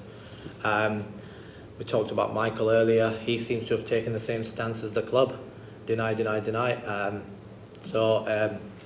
Yeah, I mean, I think they've been left with no choice because, and I want to thank the politicians for getting involved, and the media. Look, the sports press, the cricket media, there's some top people and they've not let the cause die down. Right, and earlier, as Steve Brown pointed out, you did say that it was my club, so clearly you have some affection for the club, and despite all you've been through, what would you say to the new chairman? What action would you like to see the new chairman take? Look, it is my club. I'm a cap player at that club. So it hurts me to where we've got, to be honest. I should have never had to get here. People who have been close to it will back this up. I have tried endless time to the detriment of myself, really, for this to not end up in what I see as a car crash. Kamlesh got reached out straight away. We had a good 5-6 hours and I challenged him on a lot of things. There was things he said which I didn't like, but I respected his honesty. And I feel like he's going to do the right thing, but I've made it very clear to them that I don't see this as the end. I actually see this as the start and I will be watching. And if it needs calling out tomorrow or in 5 minutes' time, I will call it out. I don't want to live in a society, I don't want my kids to live in a society that lets this happen for any longer. If the club were to reach out to you and say, can you help us get back? Can you help us get our sponsorship back? Can you help us improve? Would you be prepared to do that? Well, if they got in touch and said, can you help us get our sponsorship back, I would be very hesitant in that, because if that's the mindset, then it's not genuine. Mm-hmm. Kamlesh has proposed a few things. I think, as Steve said earlier, I feel like there's a lot of people that are prepared to work on the inside and bring I feel like I've been brave enough to call an institution out, and I would, in the short term especially, prefer to actually stay on the outside and keep holding them to account and keep making sure they know that someone's watching.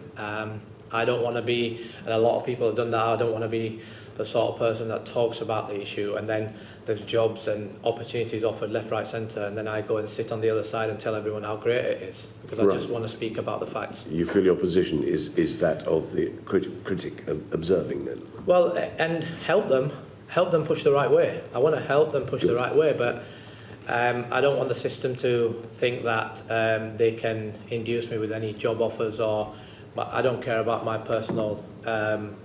I think that's pretty evident from the last 15 months. I couldn't give 2 jots what I do in my life. I've been brought up in a way where morals and values are a lot more stronger to me. And you know what? In 5 years' time, if no one wants to give me a job, that's fine, I don't care. But if in 5 years' time there's more kids playing the game and we have a game that is a lot nicer, then I'll be very proud of what I've done. And finally, do you think it's time the government intervened in cricket, and if so, what do you think the government should do? I mean, I think it showed the power with the last couple of weeks with politicians intervening and the government intervening. And I think it's important that government watch over this as close to it as I am, because I think it'll make a big change in society. I really do. And we all love cricket. Well, the ones that do. We just want... I love it, I just don't understand.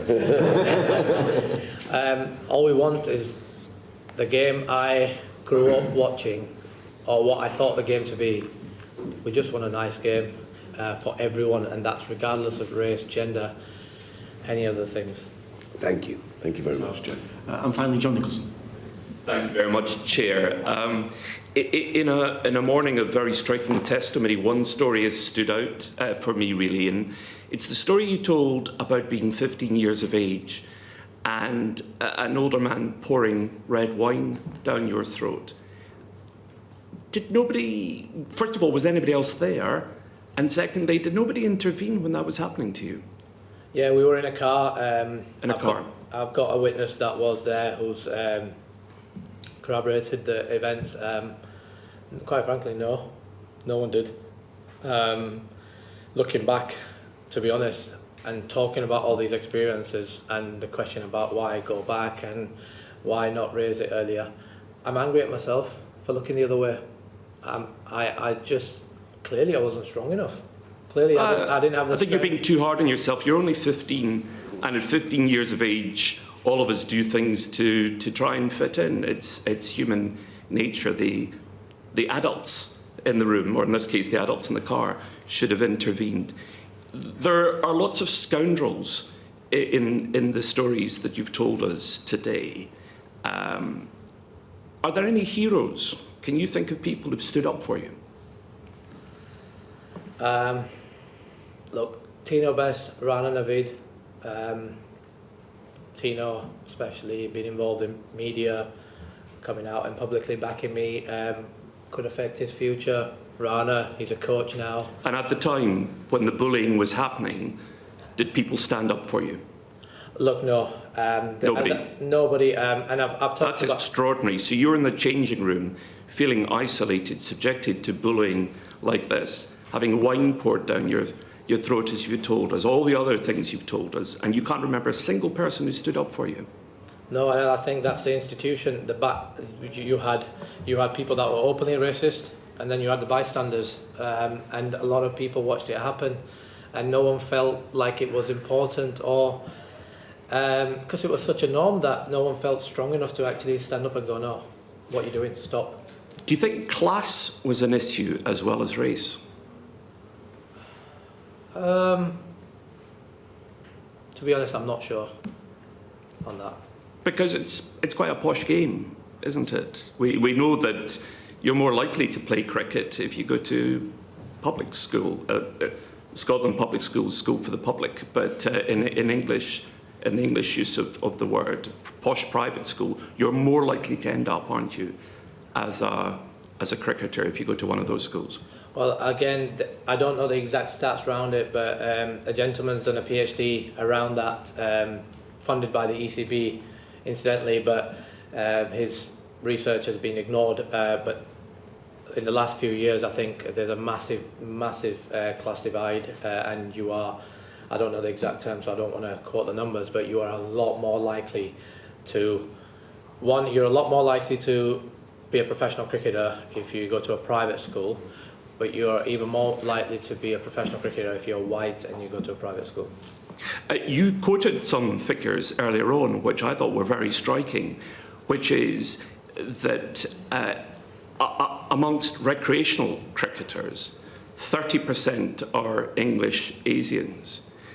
But in the professional game, only 4% are English Asians. I mean, that's a shocking statistic, because it shows that there's lots of people out there who want to play cricket professionally, but they just can't get in to play cricket because of the colour. As I said, data, stats, they're pretty revealing. You dive in more and it's even worse. Why do you think the representation of minorities has increased in football and decreased in cricket? Look, I'm not fully in tune with football, but what I've seen over the last year and a half is some high-profile footballers showing the world how to behave. In Marcus Rashford and Jordan Anderson, and clearly there's been some sort of shift in football. I think cricket's, a lot of people said this to me at the start, oh, we would have never expected it from cricket, because I think cricket has been allowed to for a long time. It's a boys' network. People that come in as a player in '92 are still director of cricket at Yorkshire now. It just shows how close that network is, and no one's ever been a whistleblower. No one's ever had the courage to come forward because of the fear of not being believed. It's funny you should say it's a boys' network, because people viewing this at home won't see the audience that we have here sitting listening, but I think there's probably about 30 people behind you, and there are 2 women amongst the 30. Not that we're in a very good position to talk as a committee, but nonetheless it's quite striking that that's the audience that's drawn to this session to listen. Do you think that you lost your career because of racism? Yeah, on the audience, and the audience, the women are not here because the game doesn't invite women. It's so easy to look at but they're not interested. Or actually, is the game doing enough? Are the leaders within the game doing enough? Do I believe I lost my career to racism? Yes, I do. That must be a terrible feeling. Horrible. Horrible. Because you're still a young man, so to be looking at your age at a lost career must be very upsetting. Yeah, horrible. But you know what? Maybe what was written for me was this. Maybe that's just what it was. I'm a massive believer everything happens for a reason. And like I said, hopefully in 5 years' time, we're going to see a big change. And I can look back at it that I did something that is far bigger than any runs I got or any wickets I got. But yeah, it's horrible. It hurts. Well, I hope you're right, and I hope that your testimony today will be part of delivering that change. And finally, you've mentioned your wife lots of times, and in amongst all your travails, it seems clear you've got a very strong partnership with her. And that, of course, is the bedrock of lots of people's happy lives. I just want to ask you how she has coped with this and how she is now coping with all that you as a family have had to endure. Struggled and still continues to. Over the last 15 months, we've got 2 young kids. One's just over 2 and one's about to turn 1. And they've not had a dad really, because all I've been worried about is Yorkshire going out to discredit me, and how I'm going to deal with it, and dealing with lawyers, dealing with press. So yeah, challenging, but I just hope today provides some sort of closure, and I can treat her for what she deserves. Thank you. Thank you, John. Thank you, Azin. It's been very interesting and very powerful today. That concludes our first panel. We're going to take a short adjournment of 2 minutes as we set up our second panel. Order, order.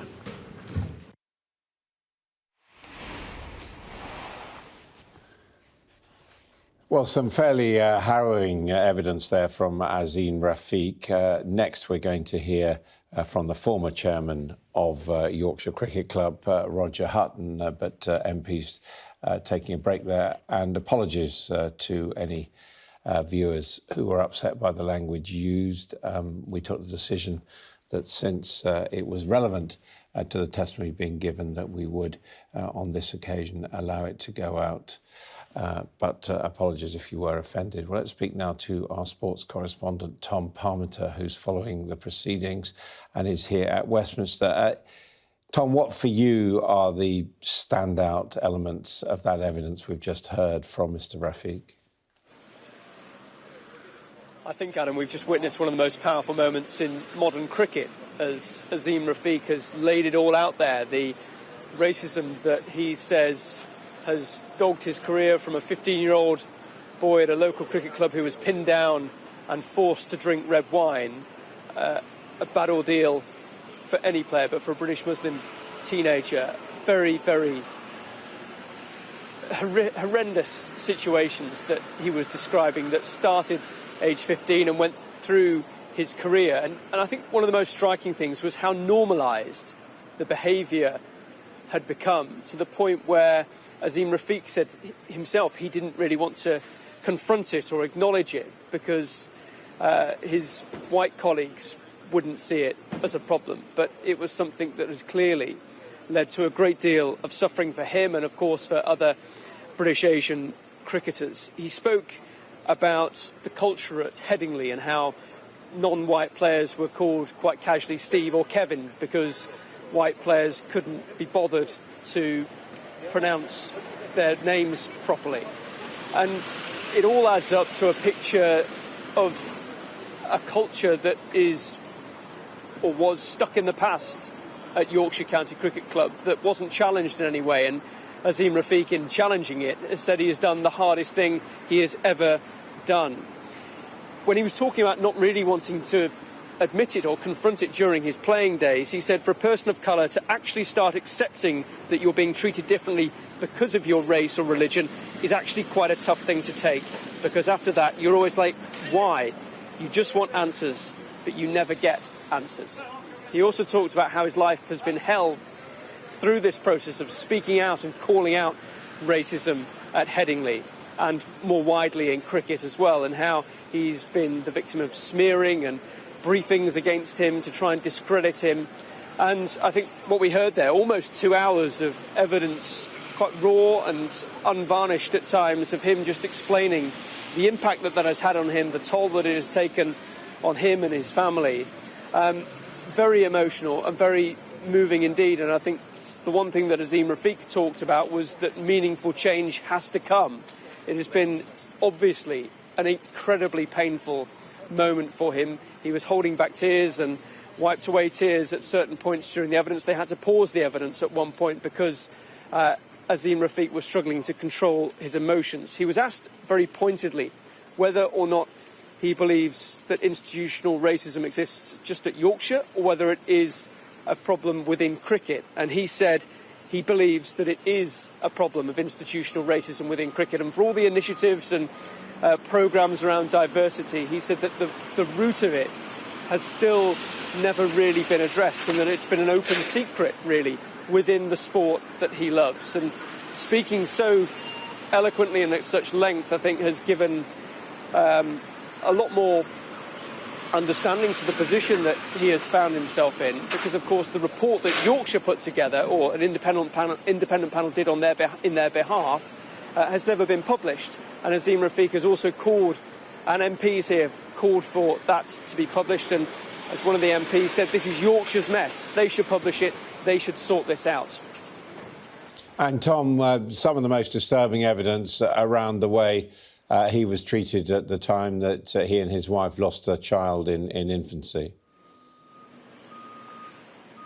Yes, it was one of the most difficult moments of the entire session, I think, for Azeem Rafiq, explaining how the attitudes that he encountered, having just gone back into work, because a cricket club is a workplace, and the way that he was treated, he says, by senior figures within the club, having just lost a baby son, went above and beyond what you could ever expect would be acceptable. And he was obviously grieving at that stage, and I think that he suspects and has come to realise later on that he believes that that has been part of the racism that he so clearly suffered at Yorkshire County Cricket Club, who, of course, have put in measures in the last few weeks. Resignations have come. A hotline is open for former players who want to call out abuse and report what happened to them. But I think what Azeem Rafiq is trying to achieve here is something far bigger than just better reporting procedures. He's talking about trying to make sure that the pain and suffering that he has so clearly been through isn't wasted and isn't forgotten about, and things aren't allowed to drift back to just how they were. This needs to be a fundamental culture change within. Tom Parmenter, thank you very much indeed. Let's go back now to this session of the Digital Culture, Media and Sport Committee. In the chair there, Mr Knight, and he's going to be questioning Roger Hutton, the former chairman of Yorkshire, who resigned when the disclosures about Rafiq started to become public. Mr Rafiq. Azeem was incredibly powerful. That's what he spoke brilliantly, and it just makes you desperately sad for what he's gone through. I have apologised on a couple of occasions, but I would repeat my profound apology for the experiences he's had with the club. And he's been phenomenally brave. I thought he was very articulate today, and I think he's done an outstanding job today. And what are your views of the fact that Mr Arthurs, Mr Moxon, have chosen not to attend, and what are your views in terms of the way in which they have handled this inquiry? I'm deeply disappointed they're not here today. I'm deeply disappointed that essentially Azeem's allegations, and there are a number, stem from 2007 to 2018. I volunteered to be chairman in April 2020, 18 months after he'd left, and I would have thought it would have been right for the club to have representatives today from people who were there while Azeem was employed and had a direct relationship with him. I've literally never met Azeem until this morning. And I would have also thought it would have been good for the club to have someone who was currently representative of themselves this morning. So, are they cowards? I think the answer is for the two executives. They found this whole process very difficult. They have failed, in my view, to accept the gravity of the situation. They have not wanted to apologise, and they have not wanted to take the recommendations of the panel going forward. Azeem made a very powerful point this morning about this being an opportunity for the club to change. And at the very start, when the investigation took place, that's what I and the non-executives thought this would be. But sadly, it's turned out to be the reverse. At what stage did you know that was going to happen, that effectively that the permanent directors on the board were going to effectively blockade any attempts to move the club forwards? There were a number of signals throughout this process. There was a moment when I was asked if we could abandon the investigation. One of the executives. Sorry, who asked you to abandon the investigation and when? The CEO asked whether we could abandon the investigation. In June 2020 of this year, or 2021 this year, there was an employment tribunal, and the non-executives and I were very anxious that, for good reason, that employment tribunal was settled, essentially because the club at a minimum knew that it had done some things that were wrong. And at that stage, the CEO made it clear that he would not and did not want to apologise to Azeem Rafiq. Right. So it was personal. I cannot say that, but that's what he told me. At an early stage, I suggested that, as in fact one of the members did this morning, that Azeem Rafiq may well be part of the process of healing and reconciliation and help with the driving the positive agenda going forward. And I was told that he wouldn't be welcome. So there were these isolated moments throughout the course of that investigation.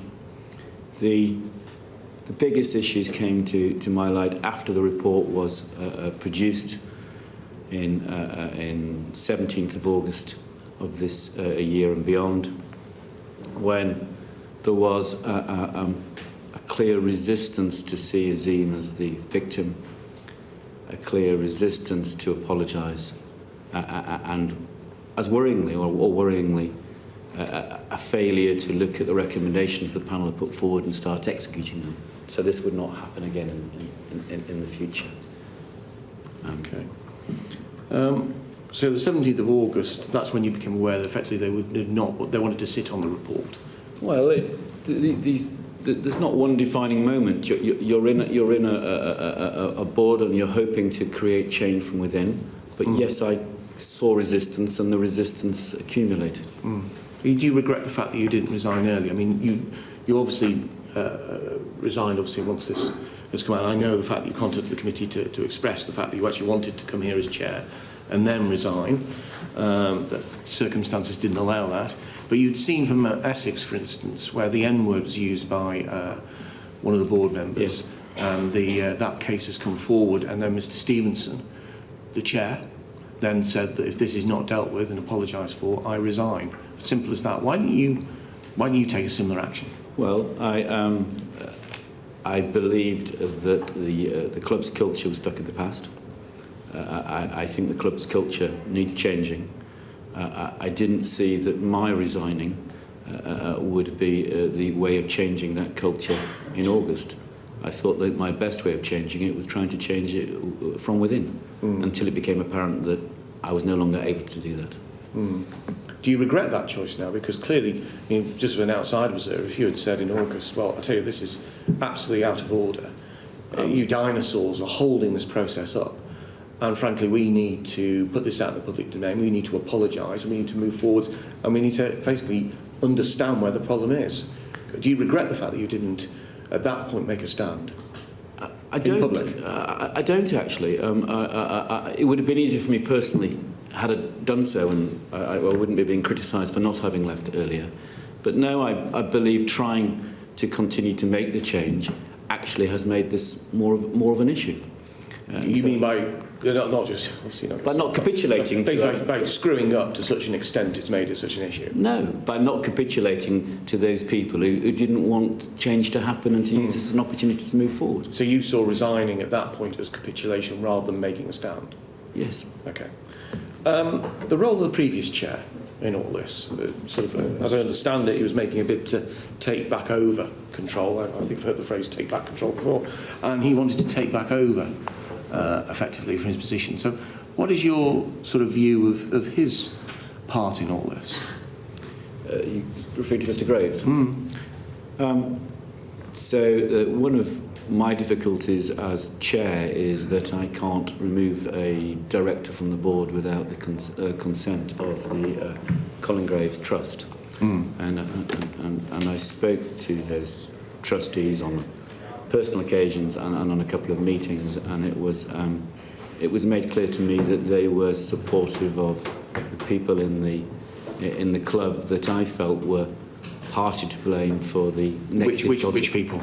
Which people? Some of the senior management. So Arthur Moxon was supported by the Colin Graves Trust? Yes. Okay. And some of the senior management, the head of HR.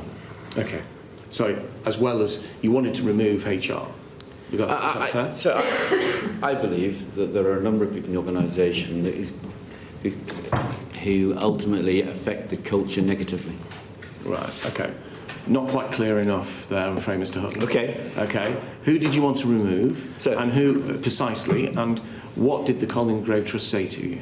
Okay, so I would have liked to remove Mark Arthur and ultimately Martin Moxon, not because of the conduct that is referred to in the report, but actually as a consequence of their failure to understand the gravity of the situation, the failure to apologise, and particularly for their failure to move on the recommendations that the panel have put forward. So for me, I would like to have removed those two people. It would never. I'm not an executive chairman. I also thought that actually the head of HR should also be removed. Yeah, but they were individuals who sat on a bus hearing one of their players referred to as a P. Is that, and then they did nothing about it? Surely that would be, I mean, frankly, I'd be staggered that if that was a situation that came to light when I was chair, that I wouldn't want to remove them for that reason, as well as them not understanding the PR around this whole shambles. I can only describe to you the reasons why I thought they should be removed from the club, because essentially they didn't realise the gravity of the situation, the changes that should be made, and that Azim was a victim. I'm interested in the Collingrave Trust. Basically, they have the money, because Yorkshire doesn't have any money, and Collingrave must have the money because of the big loan that was put in place. So basically, they're the money people. What they say goes. We have that bell for a moment. It does end, hopefully, in a second. There we go, as if by magic. But the Collingrave Trust, is this a pernicious element within Yorkshire? Because they have the keys to the castle, they've got the money. Yorkshire can't survive without the money from the Collingrave Trust, and yet here they are, as a trust, preventing you as a new chair, moving out, frankly, Moxon, Arthur, and the HR directors, who are people who, frankly, are bound to rights as far as this goes. The club owes a substantial amount to the Collingrave Trust. I've not been involved in the history of the club. I imagine without that investment, the club would have been in terrible difficulties, and historically, the club would be indebted to the Collingrave Trust. I do think, on balance, it is wrong that a major creditor of that level has the keys to decisions that a board should or shouldn't make. How does that change? It's simply a negotiation between the club and the trust, or a refinancing of the debt. Okay. Lord Patel, I can see you're in the audience today. Could you please step forward for us? Thank you.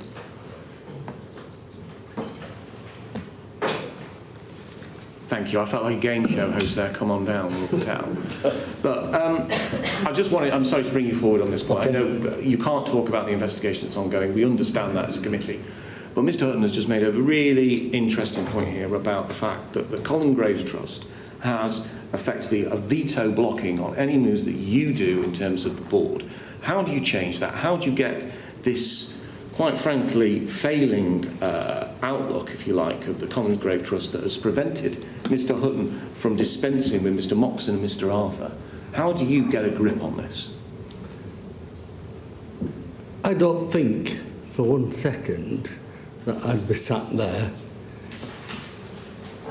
having gone through a proper process of any kind that's transparent and legal, for somebody to say to me, you can't do that, without giving me absolute concrete evidence on a legal basis or other why I can't as chair. And if that happened, I wouldn't accept it. The option and I is would for you to challenge resign. it. That's the only option. No, it's not for me to resign. It's to fight back and say. I'm not asking you to resign. No. You just got that. But what I'm saying to you is that the only option, the only nuclear option you would have when you have the Collingrave Trust, which has a financial interest in Yorkshire, basically holds the board in the palm of its hand. That seems to be a desperately unhealthy relationship. Look, so I've only met one of the trustees on Zoom a couple of times. I've found the person to be very receptive, very reasonable, very understanding. That's just my experience of 2 Zoom meetings. My understanding is she, along with the other trustee, would be held to account for, maybe to a child that's not even been born in the trust, to say, you made... You made a decision in 2021 which affected, my finances 50 years on, and she can be personally sued. So I think they'll be very, very careful about the decisions they make. My position, if an individual is bringing the game or the club into dispute, and the evidence is there, they go. Would you have sacked Moxon and Arthur? If I was there at the time, and if the evidence was such, it's difficult for me to obviously look back in history, but it's not about Martin or Mark. It's anybody who's bringing that club into dispute in a way that has been clearly evident this morning. As chair, you have a responsibility, and I would have taken that responsibility. And just my initial 2 interactions with the person from the trust, they're completely independent. They're looking at the finances. They were looking at the way forward. They were making sure their the finances are well guarded and looked after, and I think that's really important. We'll ask you to stay in place if that's okay, but we do appreciate, I think all members do, that you can't talk about the current inquiry. Just finally, before we move on to Damien, Roger, why is it that you didn't sack any of the players who were involved in this racism? The short answer is that I had no executive authority or responsibility in my role. If you're specifically talking about Gary Balance, which is the obvious person that is named in the report for using the P word, I wasn't involved in the investigation or the disciplinary piece. You will have seen the rather complex and convoluted description of the actions he took and the legal opinion in the report by the panel. In fact, by the panel. So I need to be clear; it was by the panel who made that point, where they concluded he had not racially harassed. They basically suggested that calling on someone a Zimba is the same as calling someone a P. I mean, that's ridiculous. I mean, frankly, that's such. I actually, genuinely, words fail me on that approach. I mean, why didn't words fail you? Why didn't you just say, well, basically, this is an employee of ours, they've used the P word to another employee, and they seem to have done it persistently, they need to go now. Well, as I say, I didn't have any executive role in this, but the reality is, you've seen one set of advice. The club also took advice from lawyers, a different set of lawyers, who said that whilst there was a clear education and training need for Gary Balance, there was not a cause to bring disciplinary action against him. And was education and training put in place? Yes or no? I don't know. Okay. I don't know. You're chair. There are many recommendations. Just to remind you, were chair at the time. Yes, I was. But there were a host of recommendations, and I don't know to the extent that it has or hasn't been put in place as yet. I don't know. I mean, there's some sort of latitude to be had with the fact that you were obviously put in place in April 2020. But if this comes across your desk as a player calling another player a P, and they say about education and training, if that's the route that is recommended by the lawyers, I do find it staggering that you didn't follow through on that. At least, did you talk to Mox and Arthur? Basically, was it so toxic in the Yorkshire boardroom that this sort of thing wasn't discussed? It wasn't so toxic. Actually, it was hard to get them to do any of the things that you wanted to do. So from the 17th of August right the way through until Anna resigned, there were a series of board meetings where we repeatedly asked the executive to take steps. Hosts of emails and hosts of calls saying, please, can you do the following things? And they weren't done. Okay, Damien Green. Thank you.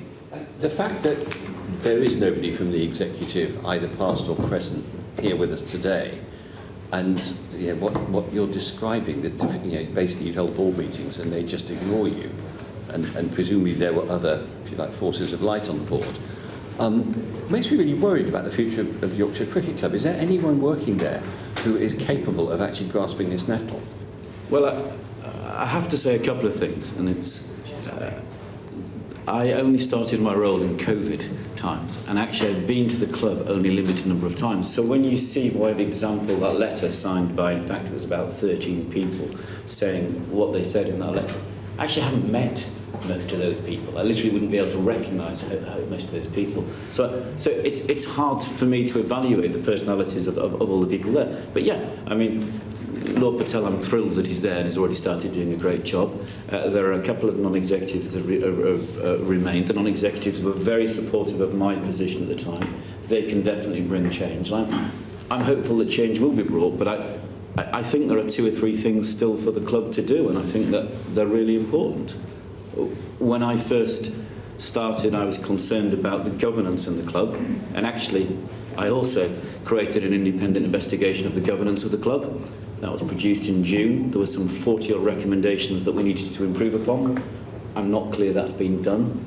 The culture is at the heart of the issue here for me. It's a culture that's stuck in the past, however you want to describe it. That's the most polite way you could describe it. That the CEO has resigned is fine, but that isn't going to change the culture of itself.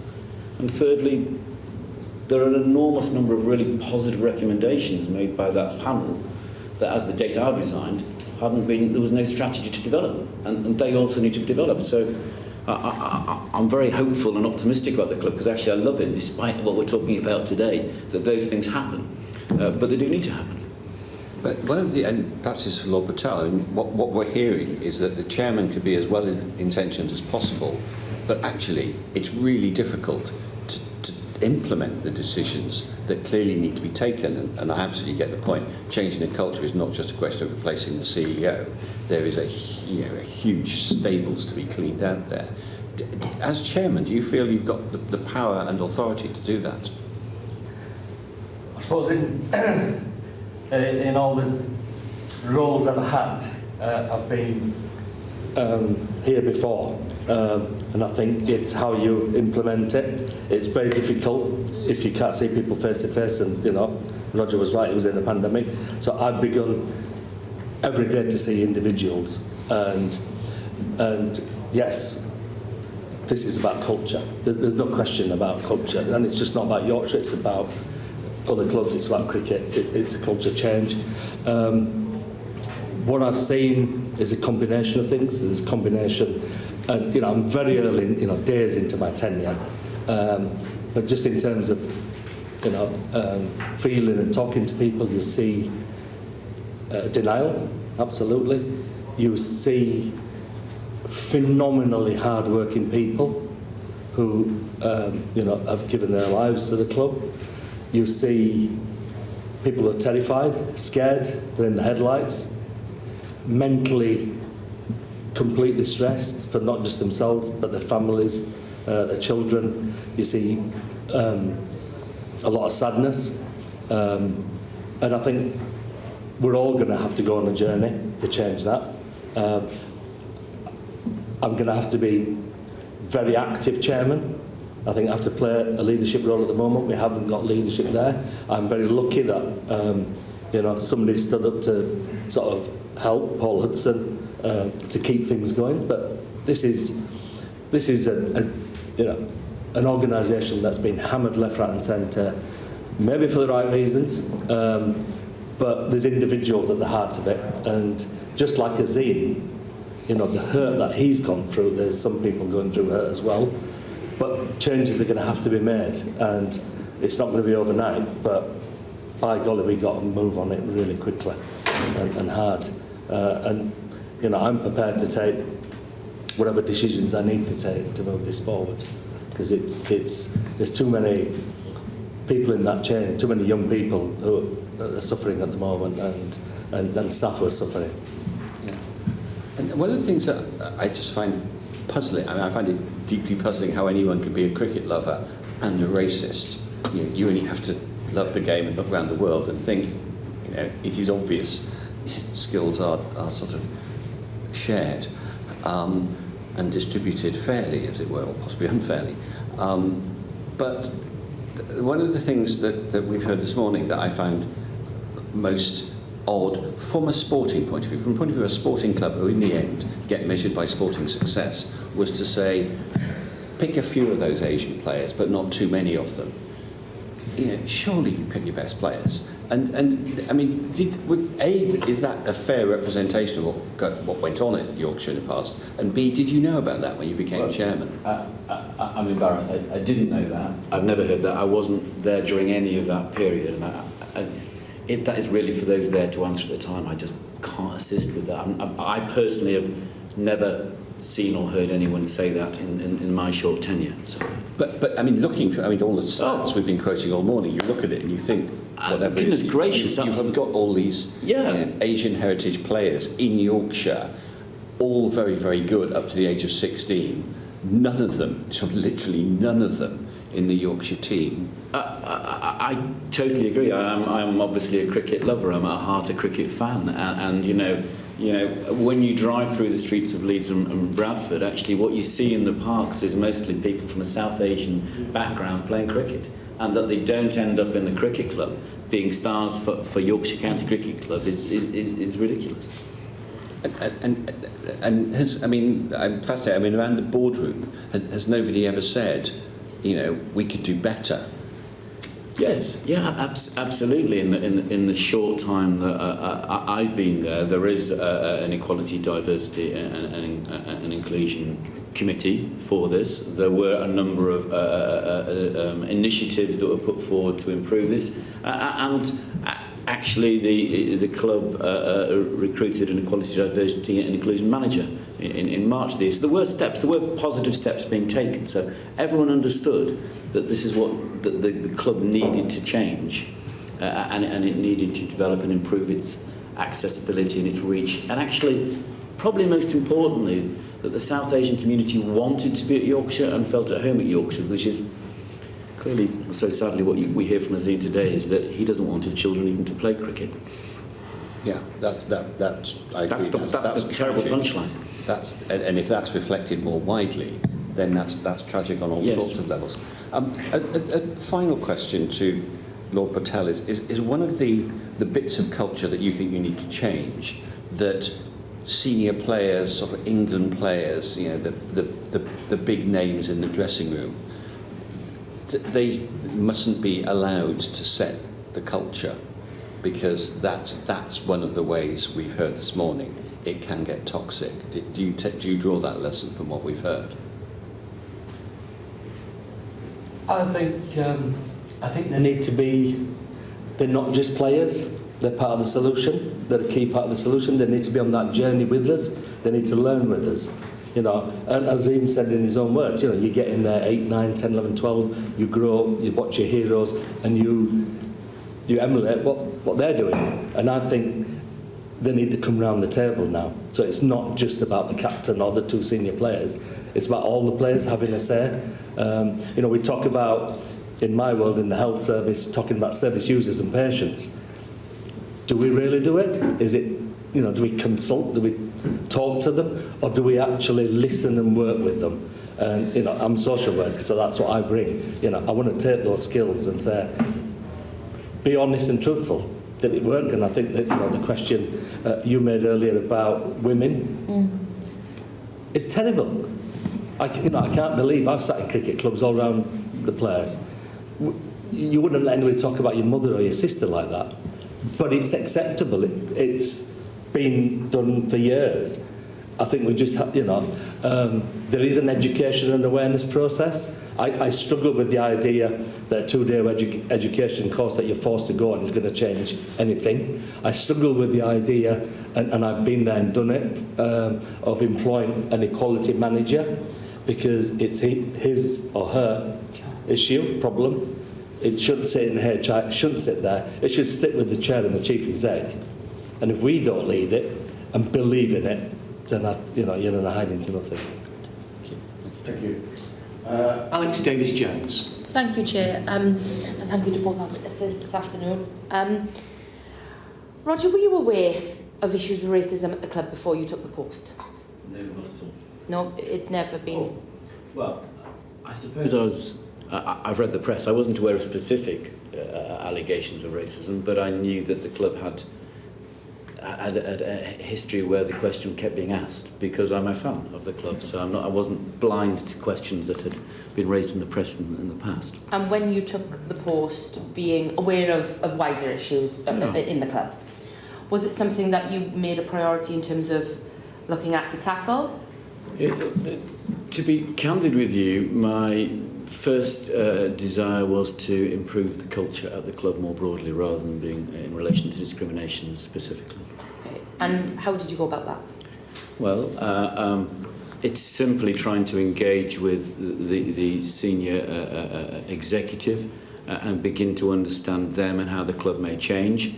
Actually, I literally had probably only been involved in 2 Zoom meetings, 3 Zoom meetings, from my date of appointment till when the Azim press statement was made. Right. And so when the Azim press statement was brought to my attention, which was late August, I spoke to one of the non-executives, and we saw it as a brilliant opportunity. Okay. How far does sporting success drown out disquiet about individuals at Yorkshire Cricket Club? Well, certainly in my tenure, sadly, and in the last 5 or 6 years, Yorkshire hasn't had much sporting success. So I don't think it has drowned it out in reality. And as I tried to answer a question earlier, actually, the more South Asian players you can get into the side, the more talent you're introducing, the more successful you're likely to be. So I don't think, you know, the reality is, I don't think sporting success impacts the club's attitude to racism. If it did, it should only encourage it to be more engaging and accessible. And we've heard about some of the ways in which disciplinary action was taken at the club or not taken because of other issues. But do senior players or the star players get leeway or preferential treatment when it comes to any allegations made towards them or any issues in their behaviour? Are they treated differently? I've not witnessed or seen that, so I can't help with that question. I'm sorry. Is it more difficult then to discipline senior players because of the high profile that they receive in the media and with fans? I wouldn't say so. Okay. In my experience at Yorkshire, I wouldn't say so. If I bring you now to the report into the inquiry, which we've discussed already today, yes. Did the findings of the inquiry surprise you? Yes. And what was your first reaction on seeing that senior players were involved in this discriminatory behaviour? I was shocked. I was shocked and surprised. Did you think that publishing just a summary of the report would satisfy those interested in what was actually happening at the club? I recognise that were limitations in only publishing the summary of that report. Okay, and in recognising those limitations, with the hindsight you've got now, what would you have done differently? On the subject of publication, it's a very important question, which is you're right to bring.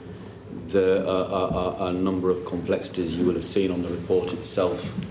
There's a very strong warning about the confidentiality of that report, and that without the participants, many of whom are employees of the club, agreeing to waive those rights, you can't publish. After the investigation was started, there was then subsequently brought an employment tribunal in December 2020, which also complicated the issue, and the strong advice from the barristers at that stage was again that you could not publish that report. So sadly, we could not, under legal advice, publish the contents of the report in the way that we might have liked. I'd like to ask you now about some of the most harrowing testimony we heard this morning from Mr. Rafiq around the way he was treated following the loss of his son.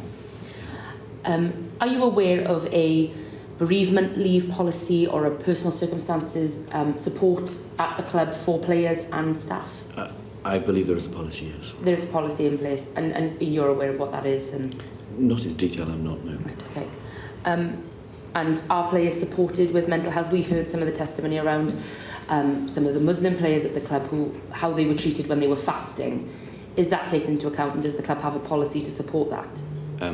There are mental health policies. I'm aware of one player having had support over the period when I was a chairman. I'm not aware in more detail of anybody else other than the one player I know having had support. Okay. And what was the feedback of that, if you've received any? I haven't received it. Okay. Lord Patel, probably a question for you now. A number of players, since Mr. Rafiq has spoken out, have also come forward with their own experiences of racism at the club. Do you have plans to reach out to these players and speak to them about what they too have experienced, and what steps are there in place to support current and former players at the club? So I think my initial process has been to set up a completely independent, we call it a hotline, but it's a place where people can go with confidence that the issue will be looked at very carefully, triaged and then taken forward, and I think that's really important. That I think the whole process has encouraged people to come forward. If I would rather that than, forgive me, to go to the media, where it's trial by media as opposed to a proper process in place. I've reached out to lots of people who've sent me a message where I think it's appropriate for me as chair to talk to them. Now we've got the hotline set up within literally days. I think it's more appropriate that it goes through a process. It's seen to be going through a process. It's not Yorkshire dealing with it, it's independence. And we take that challenge and then take it forward. How many, are you aware of how many calls you've had to the hotline since it's been set up? Literally, I mean, I think it's gone live today, so I literally don't know. I mean, we in 3 or 4 days, we've talked to the more senior barrister who's leading this. We've set up the structures for it. We've asked him to write the terms of reference. We're not dictating, and I would imagine there's going to be a number of calls. And look, people may still feel, Yorkshire set this up, I can't do this, I want to have a phone call, I want to have a discussion.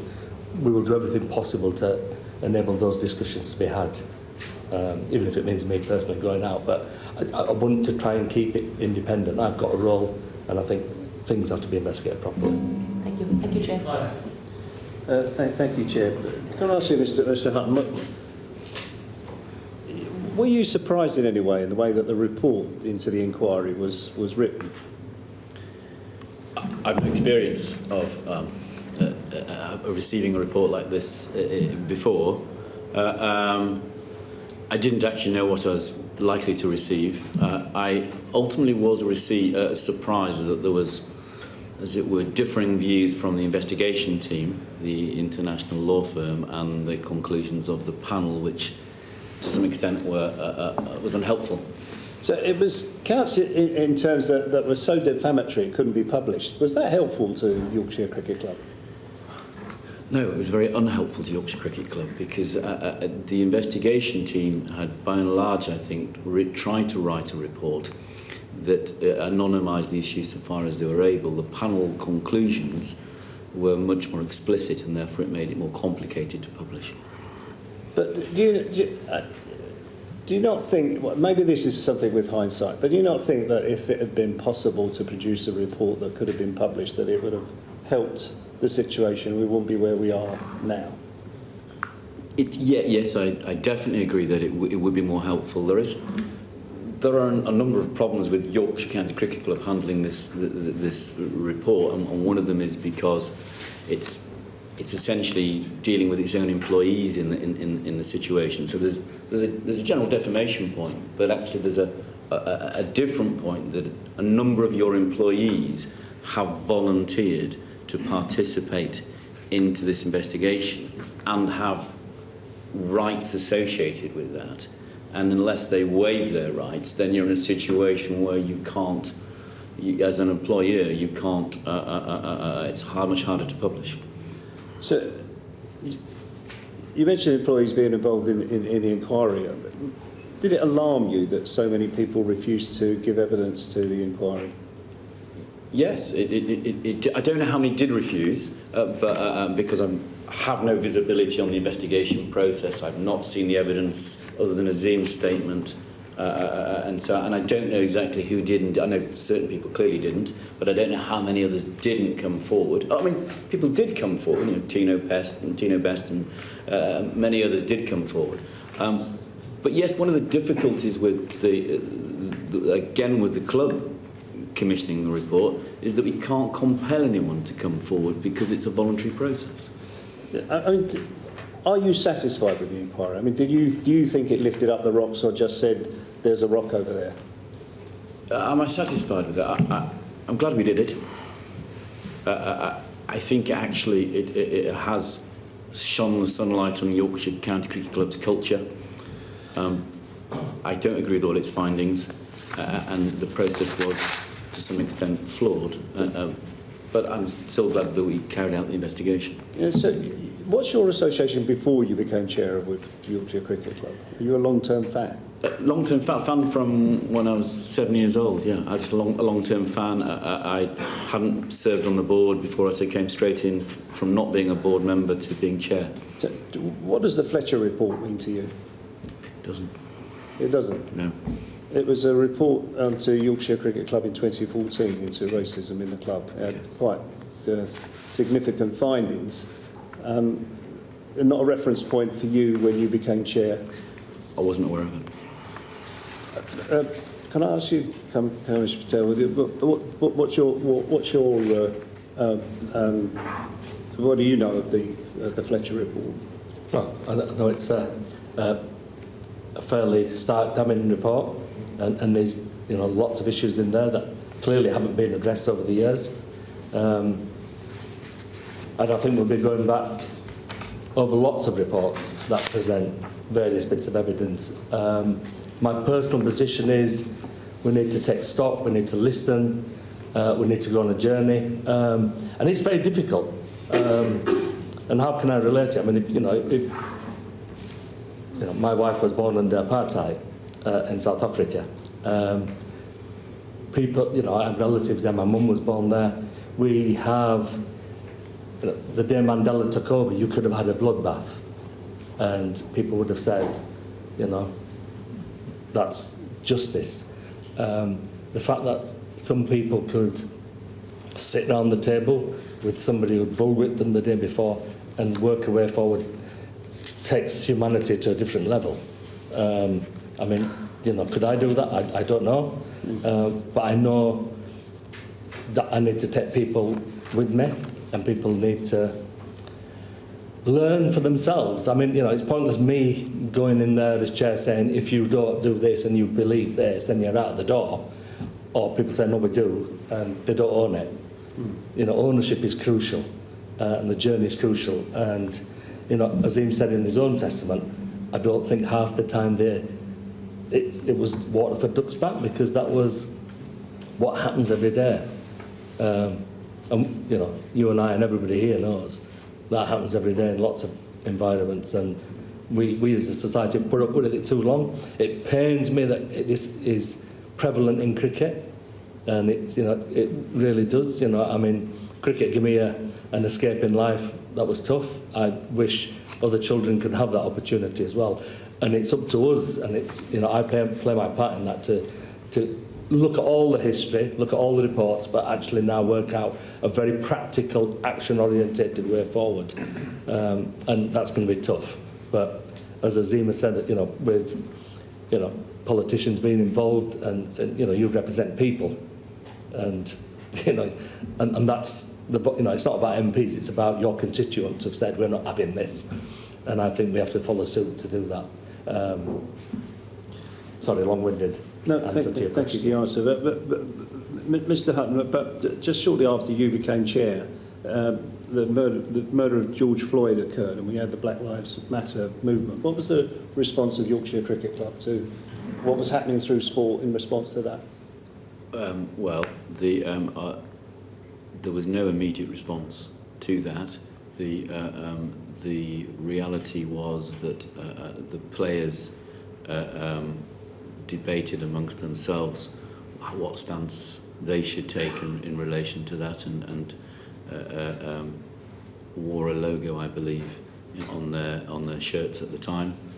The real response, I think, the opportunity was when Azim, really only half a dozen weeks later than the George Floyd death, made his statement, and that was our opportunity to get to grips with the situation and develop change. That was the moment I saw the opportunity. So, I mean, there was a lot going on in sport in response to Black Lives Matter, and it's not the Black Lives Matter, the movement, it is the upsurge of, upswell of public opinion and concern. And would you say that Yorkshire Cricket Club was an outlier and didn't respond like other people, like other organisations? I wouldn't say that publicly. No, I wouldn't have that view of what they did. In reality, no, I wouldn't say that. So what was done? I mean, you allowed the players to have a discussion, but from board level down, was there anything that was instigated? So there were three things going on. The players wore anti-discrimination logos. I can't remember what the wording was. You may have it. We had an EDI committee trying to create and develop change. We knew how important that engagement and diversity and equity was. We had an ongoing plan to develop that, and in essence, that was our reaction to the tragedy that happened in the United States.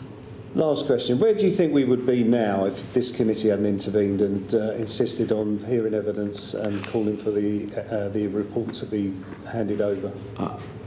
I'm not very clear, actually. I mean, Lord Patel has made some great steps forward, I'm thrilled at that.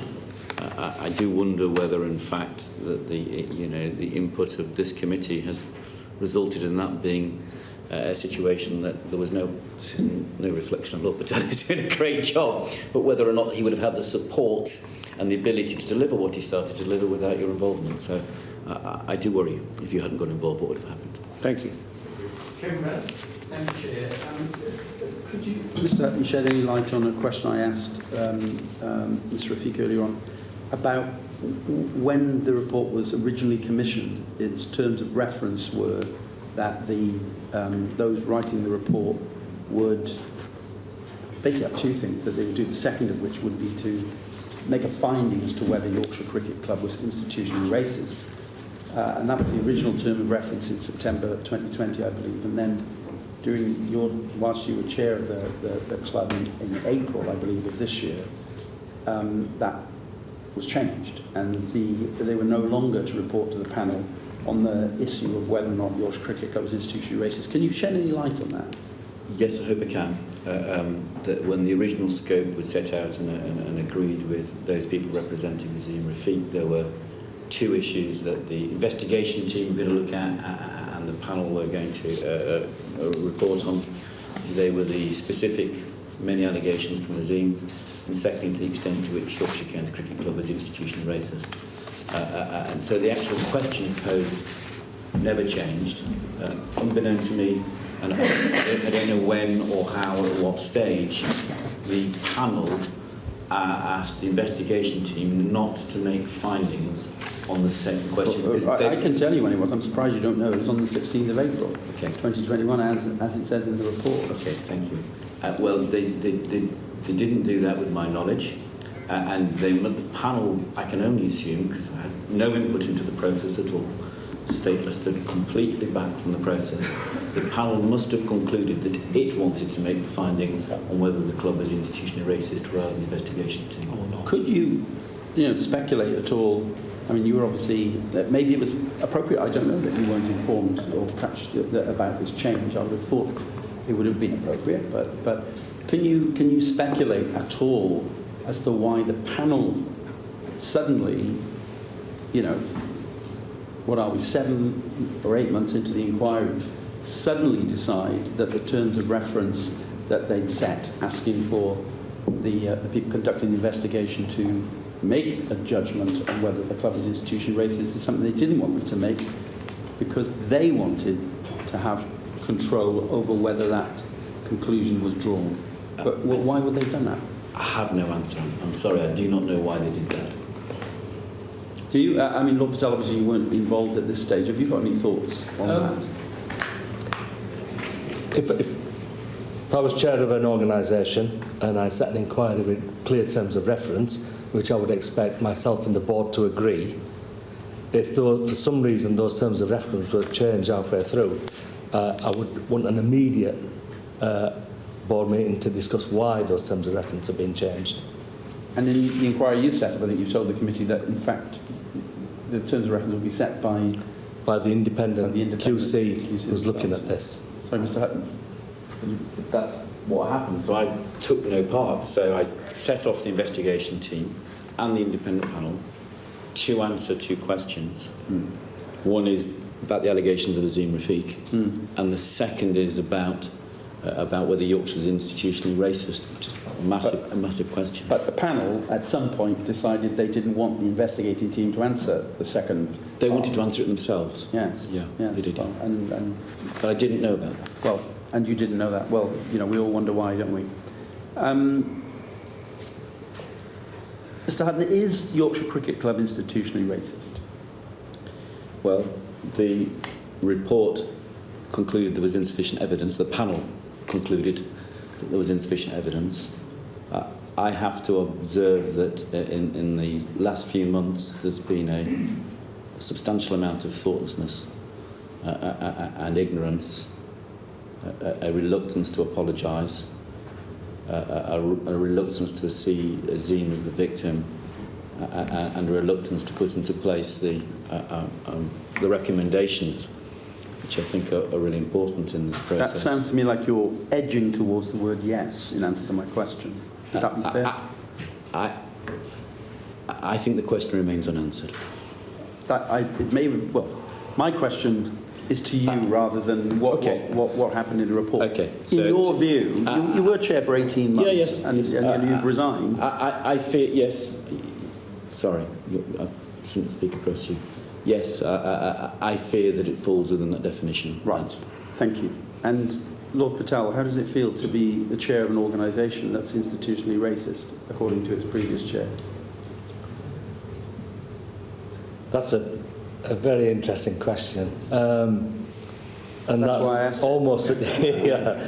I suppose that almost suggests, that organisations I've chaired in the past, or other people have chaired in the past, are not institutional racists, and there's an issue. I've been appointed because there's a charge of institutional racism, and clearly the processes, systems, the systemic nature of what's been going on, as we've witnessed in many organisations, feels to be there. My job is to work as hard as I can with people to change that process. I have to be proud of the organisation I'm chairing. There's no question about that. Okay. I have to lead it into the right direction. Just to wrap this up a little bit, Mr. Hutton, has the ECB, who are also going to give evidence, done enough to combat racism? No, for me, at the outset, when I spoke to the chair of the ECB on the 4th of September, I always felt that the ECB should be carrying out this investigation. I don't really want me to talk about that in answer to this particular question, but I think that the ECB should have carried out this investigation. I think the investigation would have been far better had they done that, for some obvious reasons. I think it was right that they should have done it. I mean, Yorkshire, this was a whistle-blowing claim against Yorkshire County Cricket Club extending from 2007 to 2018 against the executive of the club, and yet their response was to believe that Yorkshire should handle that when the claims were even against the executive in place at the time. And for me, that seemed wrong. It also seemed wrong to me because I believed and said at the time in that conversation that I thought this was a game-wide issue. And Yorkshire is a very prominent part of brand cricket, and I felt the ECB should have investigated at that time, and I believe they could have investigated at that time. Had they done, the questions that Yorkshire's struggling to answer this morning about independence would not have existed. The questions that I'm struggling to answer this morning about participation and getting people to participate wouldn't have existed. I think publication would also have been easier if the ECB had done that. So I think they should have recognised this was an issue they should have got involved in. I've heard they've said that they're a regulatory body. Azim didn't actually approach Yorkshire in relation to this issue. He made some public statements in the press. Actually, because probably, to be fair, and you've heard him well this morning, he had no confidence in Yorkshire at that stage. He thought it was institutionally racist. And in my view, that the ECB did have the discretion to start investigating at that stage. Actually, I think the regulations do allow them to do that, and any member of the ECB could have started the complaint, as indeed they've just done with Essex at the moment. So I think they could have investigated. I think they should have investigated, and I think the investigation would have been far more satisfactory if they'd done. Thanks very much. Just finally, Lord Patel, you heard Mr. Rafiq's evidence earlier on. Do you know what White Rose values means, and do you have White Rose values? I've been living in Yorkshire all my life. For me, it's about, I suppose, White Rose values is, straightforwardness, bluntness sometimes, being honest, transparent, having pride in being a Yorkshireman, and working with people. I mean, the old joke, if you come to London and say hello to somebody, it's an offence. It sort of sums up, that's what you'd expect. Racism should be no part of that as well. Racism shouldn't be a part of any values anywhere across the world. Chair. Steve Bryan. Thanks very much, Chairman. Hello, gentlemen. Thank you for your time. I don't want to detain you long. I just wanted to ask you, Mr. Hutton. So, Premier League chairmen get together monthly, don't they? They have a monthly meeting. Presumably, county club chairmen do the same. Is that right? Exactly right. So, Mr. Rafiq earlier, in answer to me, named a few other counties, didn't he? Leicestershire had been named a couple of times in his interesting evidence. I just wonder whether you would care to comment on the wider county game, whether Yorkshire has just been unlucky in being at the centre of this storm, could have been any one of the others. Whether your thoughts on that, please. Well, I don't think if you've conducted acts of racism, you're unlucky. So I don't think Yorkshire... Are you unlucky to get caught? No, I think Azim was very brave, and it shone some sunlight on a massively important subject. But yes, it is, in answer to your question, it is quite clear from me speaking to other chairs generally that they believe this is a game-wide issue, right, and they believe it's an issue that should be dealt with on a game-wide basis. Okay. And I personally, in fact, I was invited to speak on the subject by Mr. Watmore at one meeting of those chairs, and I was quite vociferous in the fact that actually this is a game-wide issue and needs addressing by the ECB in one form or another. You see, you could say Yorkshire are unlucky in having Mr. Rafiq to speak out. Actually, I think you're quite lucky, because I think it's given you an opportunity to, as a club, to wipe the slate clean. The other clubs, maybe, when we talked about it, didn't we, with him, maybe have players who are at the earlier stage of this journey, still thinking it's just bullying, maybe it's just them.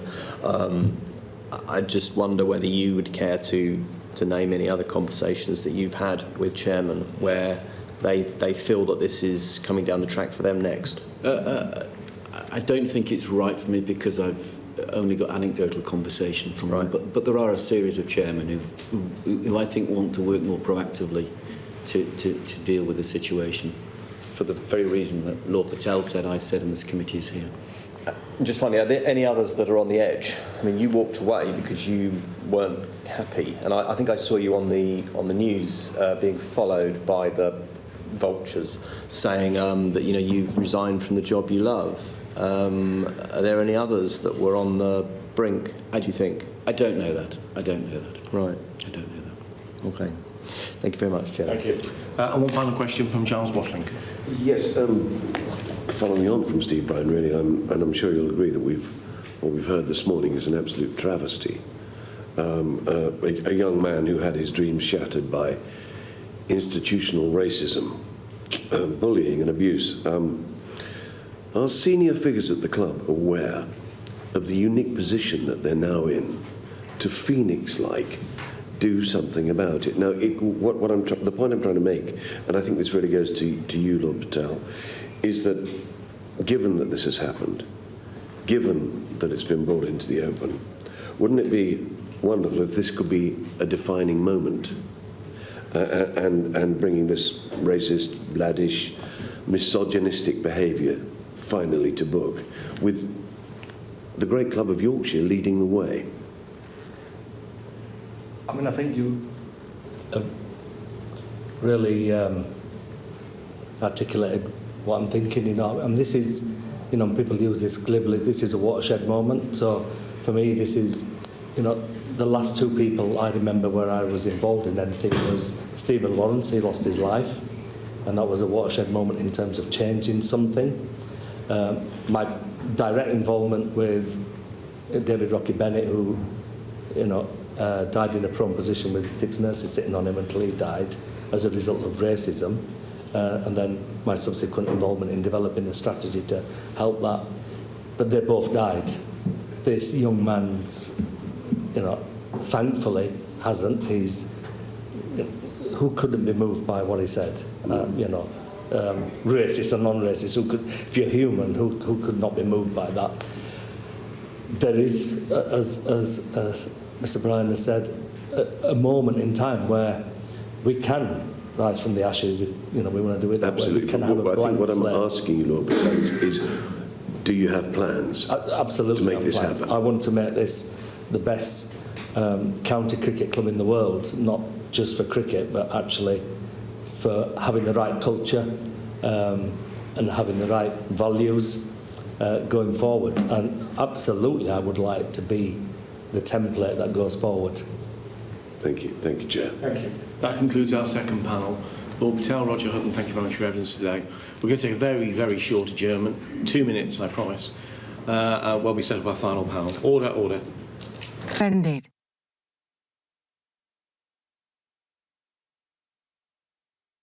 Well, what a morning of evidence so far at the DCMS committee. They're setting up for their third panel, which will involve the England and Wales Cricket Board representatives from the ECB giving evidence. But we have heard from the player at the centre of all of this, Azeem Rafiq, giving really emotional testimony today, holding back tears at time, talking about institutional racism, not just at Yorkshire County Cricket Club, but within the wider game, detailing his first experience of racism at the age of 15 as a young British Muslim player, where he was held down and forced to drink red wine as some kind of banter and game, to just last year when he finally went public, detailing his experiences, his allegations of racism and bullying at a systemic level in the game. Just in that final session you were hearing from the former chair of Yorkshire County Cricket Club, who resigned over all of this, over the handling of the investigation at Yorkshire County Cricket Club into Rafiq's claim, Roger Hutton. You're also hearing from the current chair of Yorkshire County Cricket Club, Lord Patel, who's been brought in to change the culture at the club in light of the allegations and details that have been brought forward by Azeem Rafiq. The final comment that Lord Patel made there as that session closed was that he hoped that this was a watershed moment for the game, that things will change. Mihir Bose, the writer and broadcaster, has been listening in to the evidence that's been given today. He's also the author of the upcoming book, The Impossible Dream: Can We Ever Have a Non-Racial Sports World? Mihir, so much in what we've heard so far this morning, but I just want to come in on that final closing statement from Lord Patel, that he feels this is a watershed moment thanks to the bravery of Azeem Rafiq. What are your thoughts on that? Are you as hopeful? Well, I think we'll have to see, but I think what has been said so far is quite amazing. Roger Hutton, the ex-chairman, admitting that Yorkshire was institutionally racist, and Lord Patel basically invoking Stephen Lawrence's murder, which we know was a watershed moment in the criminal justice system of this country. And for him to talk like that, one will have to see the evidence. He set up a whistleblowing unit. One will have to see what comes out, what Yorkshire do, because what has emerged is Yorkshire seems to be a very dysfunctional county. Maybe other counties also dysfunctional, but the chairman who's retiring, who's left, basically said he had no powers, nothing to do, and he couldn't influence anything. And whether Lord Patel will now have the power to change things will determine whether Yorkshire changes. Mihir, thank you. We're going to go back to the committee, that third panel getting underway. We're hearing from the ECB, Tom Harrison, the Chief Executive. To say the least, I think it's brought forward a lot of emotions, and I'm sure that the panel share that. So I just wanted to commend Azeem's bravery. And we have Alan here from the board, representative of the board, who will also just like to read a short statement, if that's all right. No, it's not all right, I'm afraid. Okay. Mr. Harrison, we've got limited time. Could you please answer the question? Sure. Look, the reason why we didn't step into this investigation right at the start is because of the complex role that the ECB plays in relation to being national governing body, and we've sent the panel a sheet of that explaining that role. We are the national governing body, we are the promoter, we are also the regulator, and on regulatory matters it is normal practice for first-class counties to take on investigations that they want to take on at their will.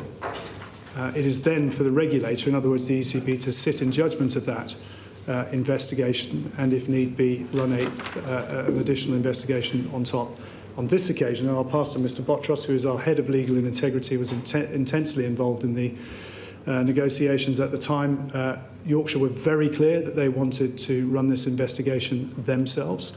There was an offer put to the ECB about whether we wanted to... Sorry, just to clarify there. So who was it at Yorkshire that said to the ECB that they wanted themselves to deal with this investigation? Can you name the names, please? Yes, of course. Thank you. It was the chair of Yorkshire, Mr Hutton, who stated that he wanted the international law firm to carry out this investigation, and the... So he's just lied to us? He's just lied to us, is that right? The question that was put to the ECB was, would you would you want to put someone from the ECB on the panel that would come to the conclusions on the findings? And the ECB said that, given it's a Yorkshire investigation, it would not be appropriate to have an ECB person on the panel coming to the findings, because we have a role to play as a regulator and we will be carrying out our own investigation. And if Yorkshire will be carrying out that investigation first, then that needs to conclude. So sorry, just because he did ask you to put someone on the panel of the investigation, but they were when they said that they wanted you to investigate, was he truthful or was he untruthful? To my knowledge, Mr Hutton asked us to put someone on the panel in relation to the investigation that Yorkshire were carrying out. The question is very simple. When he stated to this committee in the last session that he had asked you to take on the investigation, it's very different to whether or not you sit on a panel or not.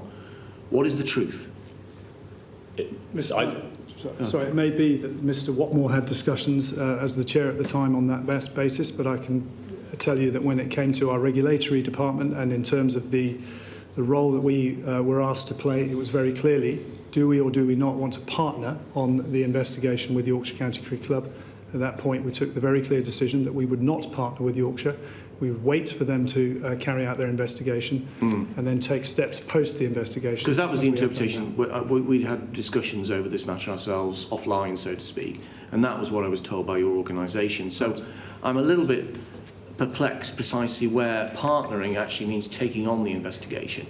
What I'd like you to do, please, is I would like to supply to this committee all correspondence in relation to that decision as to whether or not it would be Yorkshire whether or not it was Yorkshire who requested that they take the lead with this inquiry, that it was a Yorkshire inquiry, and whether or not actually it was them requesting just you to supply a panel member.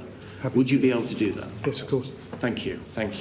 Because I have to say, pretty extraordinary if that is the line which has been taken with us today, if that is proven to have not been true in that respect. So that's pretty extraordinary. So why is it different for Essex?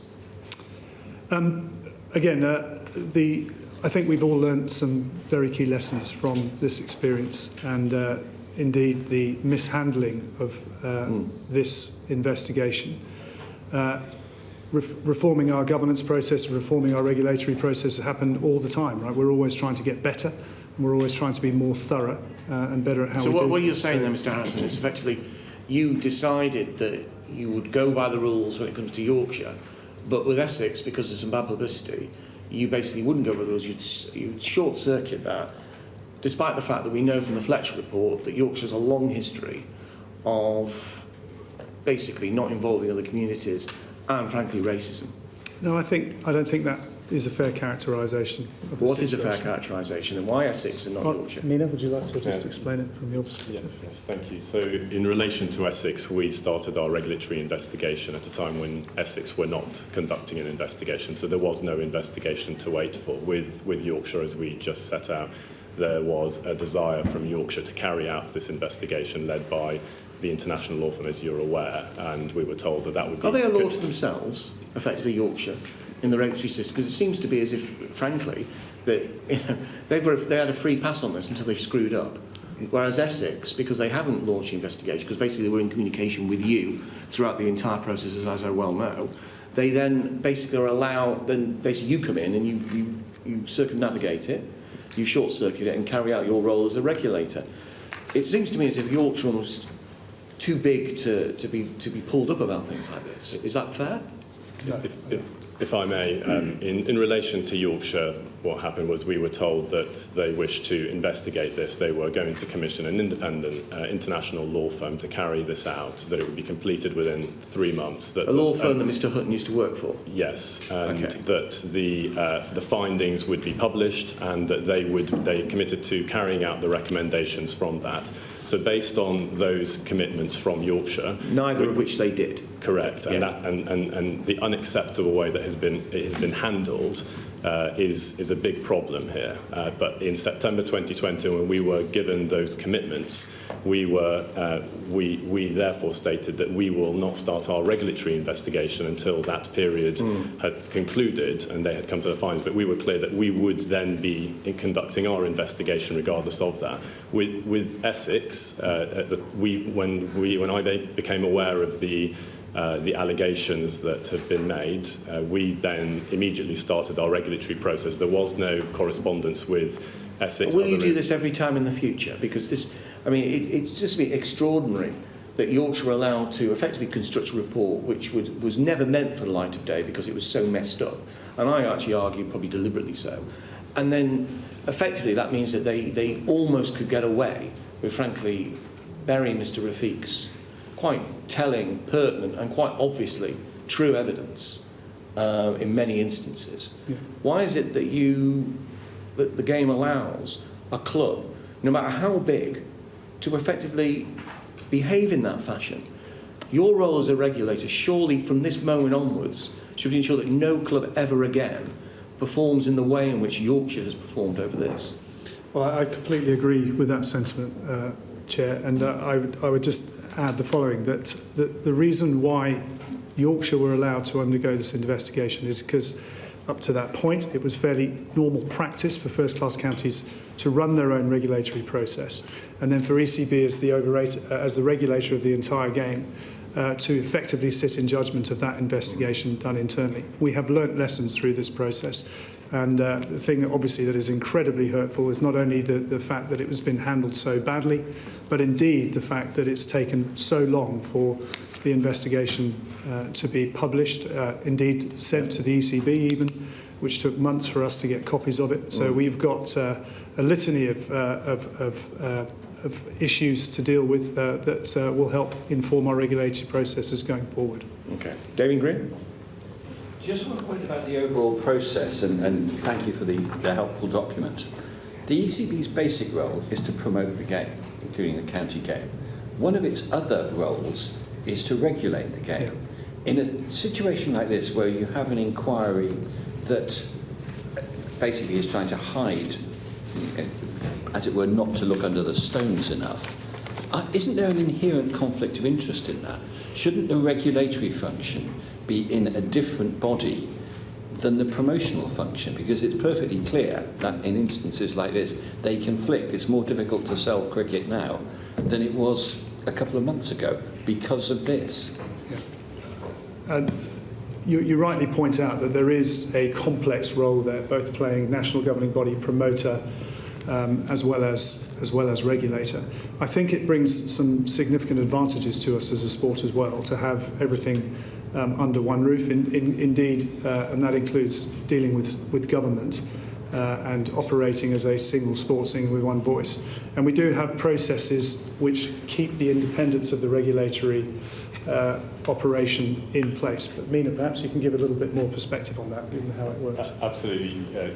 You're right that there is that conflict, or at least potential conflict, depending on the circumstances, and the ECB recognises that, and the ECB's put in place structures to deal with that issue. So in relation to regulatory matters, there is a regulatory committee which is chaired by an independent chair and independent individuals on there with relevant experience, and they oversee regulatory process, including cases such as this and the prosecution of cases, so that there is that separation between the regulatory arm and the promoter, as you state, and they hold the ECB to account in carrying out that role. Sorry, who holds the ECB to account? The Independent Regulatory Committee. Who appoints the Independent Regulatory Committee? The ECB. They are chaired by an independent individual, and they have independents on there who make decisions in relation to cases. Yeah. I would make the fair observation at the moment that maybe Parliament isn't the institution best equipped to advise people on how to regulate themselves. But nevertheless, I can only suggest you have a look at that. I mean, an independent panel that you appoint that then holds you to account seems a bit circular, to put it as politely as I can. I think that this might be a structural weakness in the process. I think we discovered quite a few today. Julia. Yeah, it sounds a bit like the Wild West, this, to me, to be honest. I mean, do you think that's appropriate that you appoint the committee who actually is supposed to be independent of you? We rely on the independence of those individuals. No, do you think it's appropriate? That is the structure we have in place in order for the... Do you think that's an appropriate system? I believe that it works and that the ECB is carrying out that role. So you've got no idea whether it's appropriate. Do you think it's an appropriate system? Well, I think in the absence of a better system, it works. And look, if you look at the personnel on our independent regulatory committee, that is not really the issue. Right. To me, it does not sound like an appropriate system. In fact, it sounds like an absolute system that is open to abuse. But you cannot answer the question. It's appalling.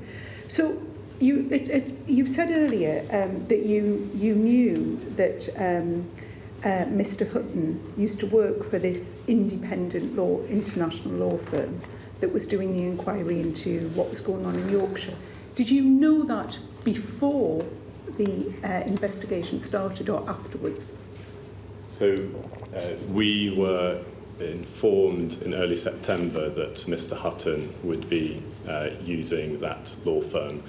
I wasn't aware of that before it came to light. I don't recall at which point exactly I was aware of that, but it was Yorkshire who were going to be appointing that firm. So at the point that you became aware of it, did you at any point question that might not be an appropriate company to do that?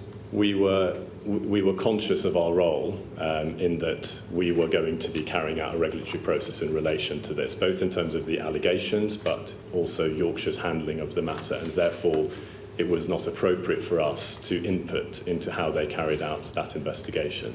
So we didn't want to, therefore, tell them who to have on their panels, for example. No, but it's not about telling them who to have on the panel. It's about saying to them, as a critical friend, I would suggest that it would not look right having a company that the person, Mr. Hutton, used to work for, running this inquiry. At no point did you think that was a sensible thing to put forward?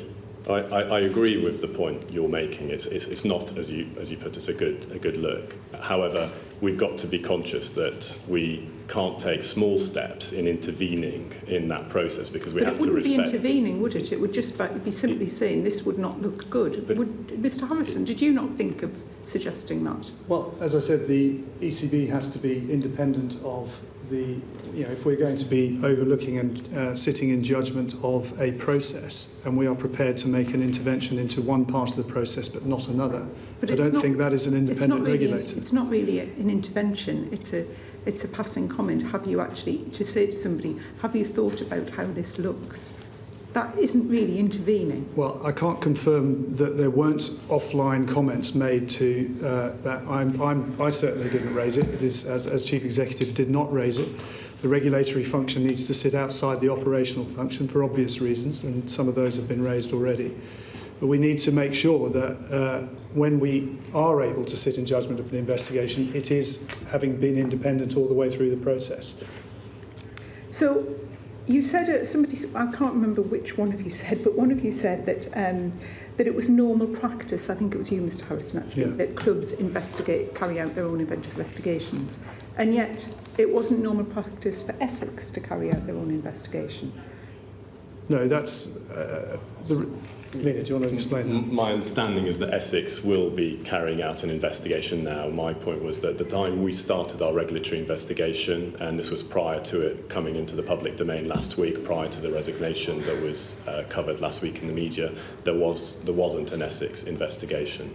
So the standard practice is that if there is one, we will wait for that to conclude. If there isn't one, then we will commence straight away. So at the very least, as an outsider, and I'm not a cricket person, but looking at this, it's very cloudy. And as I say, you could describe this as the Wild West, the way this is what we've heard this morning. Do you think the ECB is fit for purpose? Yes, I do. I think we are learning a lesson here about... And what lesson are you learning, Mr Harrison? Well, I think we've got a long way to go to fulfil our ambition to make cricket a game for everyone. That is something that ever since I have done this job, I've tried to ensure that the game is providing opportunities to more people from more different backgrounds to come and take part in this game. And you get funding from the EHRC to address equalities issues. How are you using that money? What are you actually doing to address those issues? Kate, can I pass to you to take on some of this? Yeah, we receive funding from many bodies, Sport England being one of them as well, to drive diversity initiatives across the game. There's quite a lot that we've initiated. The ICEC, the Independent Commission for Equity in Sport, is something equity in cricket, was conceived in November 2020 and launched in March 2021. Their remit is to explore issues around race, gender and class within cricket at the moment. Cindy Butts, who I'm sure is known to many of the committee, is the chair of the ICEC. So that is one of the initiatives. The Anti-Discrimination Code, which we launched at the beginning of this season, has rolled out across the game, and it means that everyone that sits within the ECB's jurisdiction is now holding to new standards around anti-discrimination. We had elements... And how are you holding people to account on that as to whether people are actually doing this? If I can, Alan, if you could pick up around some of the ways that we hold our stakeholders to account. There are many ways. There's our regulatory process. You're not here in order basically to pass questions around to one another. You either answer the question or the chief executive answers the question. Sure. So if you're not capable of answering that element of the question, the chief executive can answer. Yeah. So that stakeholders are held to account through our regulatory process, and that can include fines, bans if you're players or those involved. And have you done any of those things? Yes, we have. So very recently we've taken the step. So as soon as we were aware of the decision and we'd been informed of the decision about Yorkshire on the late October, we had an instantaneous board meeting to decide what sanctions we would bring to bear against Yorkshire, having apologised to Azim for the extensive racist behaviour he'd been subject to whilst a player at Yorkshire.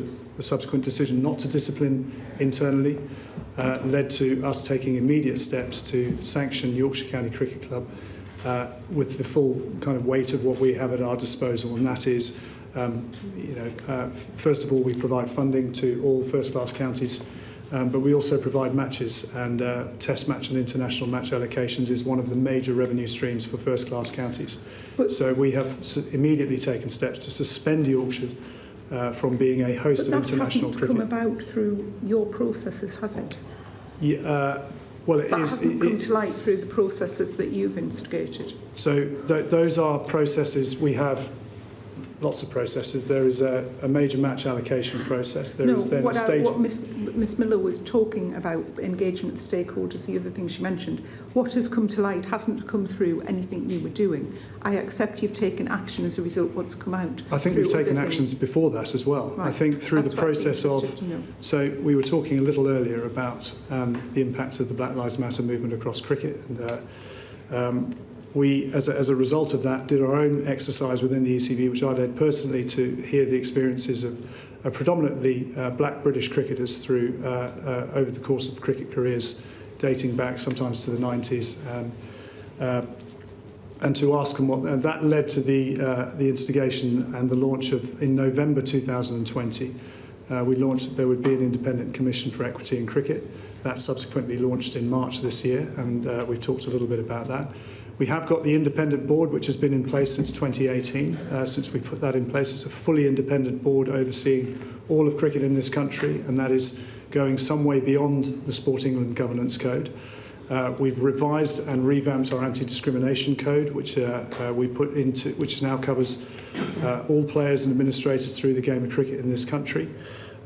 We've got diversity standards being applied through the game. We've got an all-game meeting later this week, where we will be launching... Can I just ask, you've listed a whole things then, but I come back to how do you know these things are being adhered to? Right. Because that seems to be where the breakdown here is from what you're doing as an organisation. And actually, I do feel that the ECB have been aware of the importance of this agenda, not just racism. I think the whole point of discrimination, equity, diversity and inclusion has been if you look at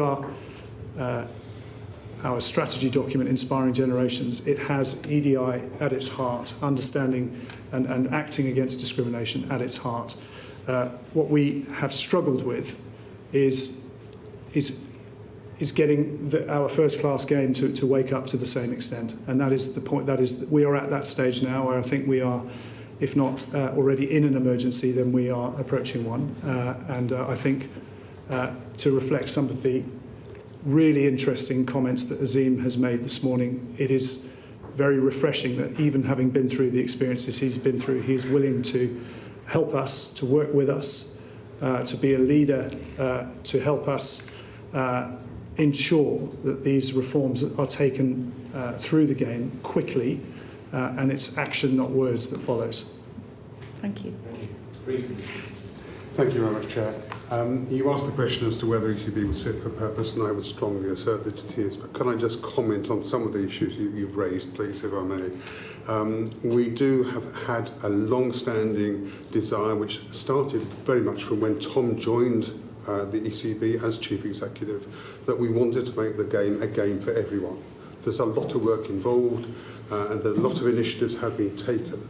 Part of the process that we have today is to set up what are called county partnership agreements with each of the first-class counties, by which we regularly assess, sit down with them as to whether they are making the appropriate strides towards good governance and good standards throughout their counties. And those are things where we can check on a regular basis how people are doing.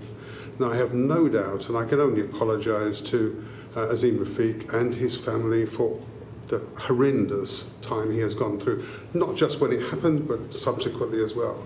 But I want to leave you in no doubt that the game is absolutely filled with the determination to resolve the issue of race in cricket. The observation I would make to that is it's all very good apologising, Mr. Rafiq. We've had a lot of apologies to him. What about the thousands of Asian kids, basically, who enter the game and then chucked out the other side, and they do not actually make it, or disproportionately? It's all very good talking about initiatives and EDIs and banding words around, but the point of the matter is there's 85% of kids at Bradford Park Nets of South Asian background, and yet we have 4 British-born Asians representing Yorkshire in the last decade. What on earth is going on? You can't just say, well, the game is doing this, the game is doing that, because clearly you're failing. Well, I think we have to do better, but I do not believe that the evidence is all bad in that space. I think we have got... It's actually got worse. The evidence has got worse in terms of participation. Okay, we accept that there is an awful lot more work to do here, and I also believe that we've got signs in different parts of the country where there are really, really good elements of best practice happening here, and it's not fair to say that that is symptomatic of the entire country. We know that we've got just in the biggest county with the most championships with the most England players, just the biggest mass participation sporting club, I believe, in the UK. That's just that one is the one that's the problem. No, I'm not saying that. I think that we, and I'm not refuting any of the evidence, by the way. I'm suggesting that there's a lot more work to do, and that the policies that we have put in place, be that putting in place 1,200 female South Asian activators to help to get young females to play cricket in parts of the country where we previously haven't, urban cricket centres that we're opening up around the country in parts of the environment where we don't Thank you. We're going to move on to Clive Efford, then Kevin Brennan. Clive Efford. Thank you, and thank you for coming to give your evidence. You sent round a note to us saying combating racism and making cricket inclusive and accessible, which is very helpful. And you've set up an independent commission under Cindy Butts. That's the first point you make. What are you hoping to learn that we don't already know from that commission? Well, do you want to? Yeah, I'm happy to take it. And we obviously want to know what is going on around the country, and we want evidence. Why don't you know? For goodness sake, come on. We will not know everything. We will not know the people who, like Azim, have perhaps felt unable to disclose what has been happening to them. So we have called, that the Commission has called for evidence, and it's called now, and I'm looking forward to seeing what the output of that Commission is. Now, you cannot simply say, we know what the answer is, and we will go and deal with it. That's part of it, but we must get evidence from around the country. We need to set up the whistleblowing lines that Lord Patel has set up and get all the feedback we possibly can so that we know that we understand the full extent of the problem. If I may, Mr. Riff, just to follow up on that, we know there is mistrust of administrators and organisations like ours. Tom did a lot of listening work after the Black Lives Matter movement and George Floyd's murder, and we know that people do struggle to come forward.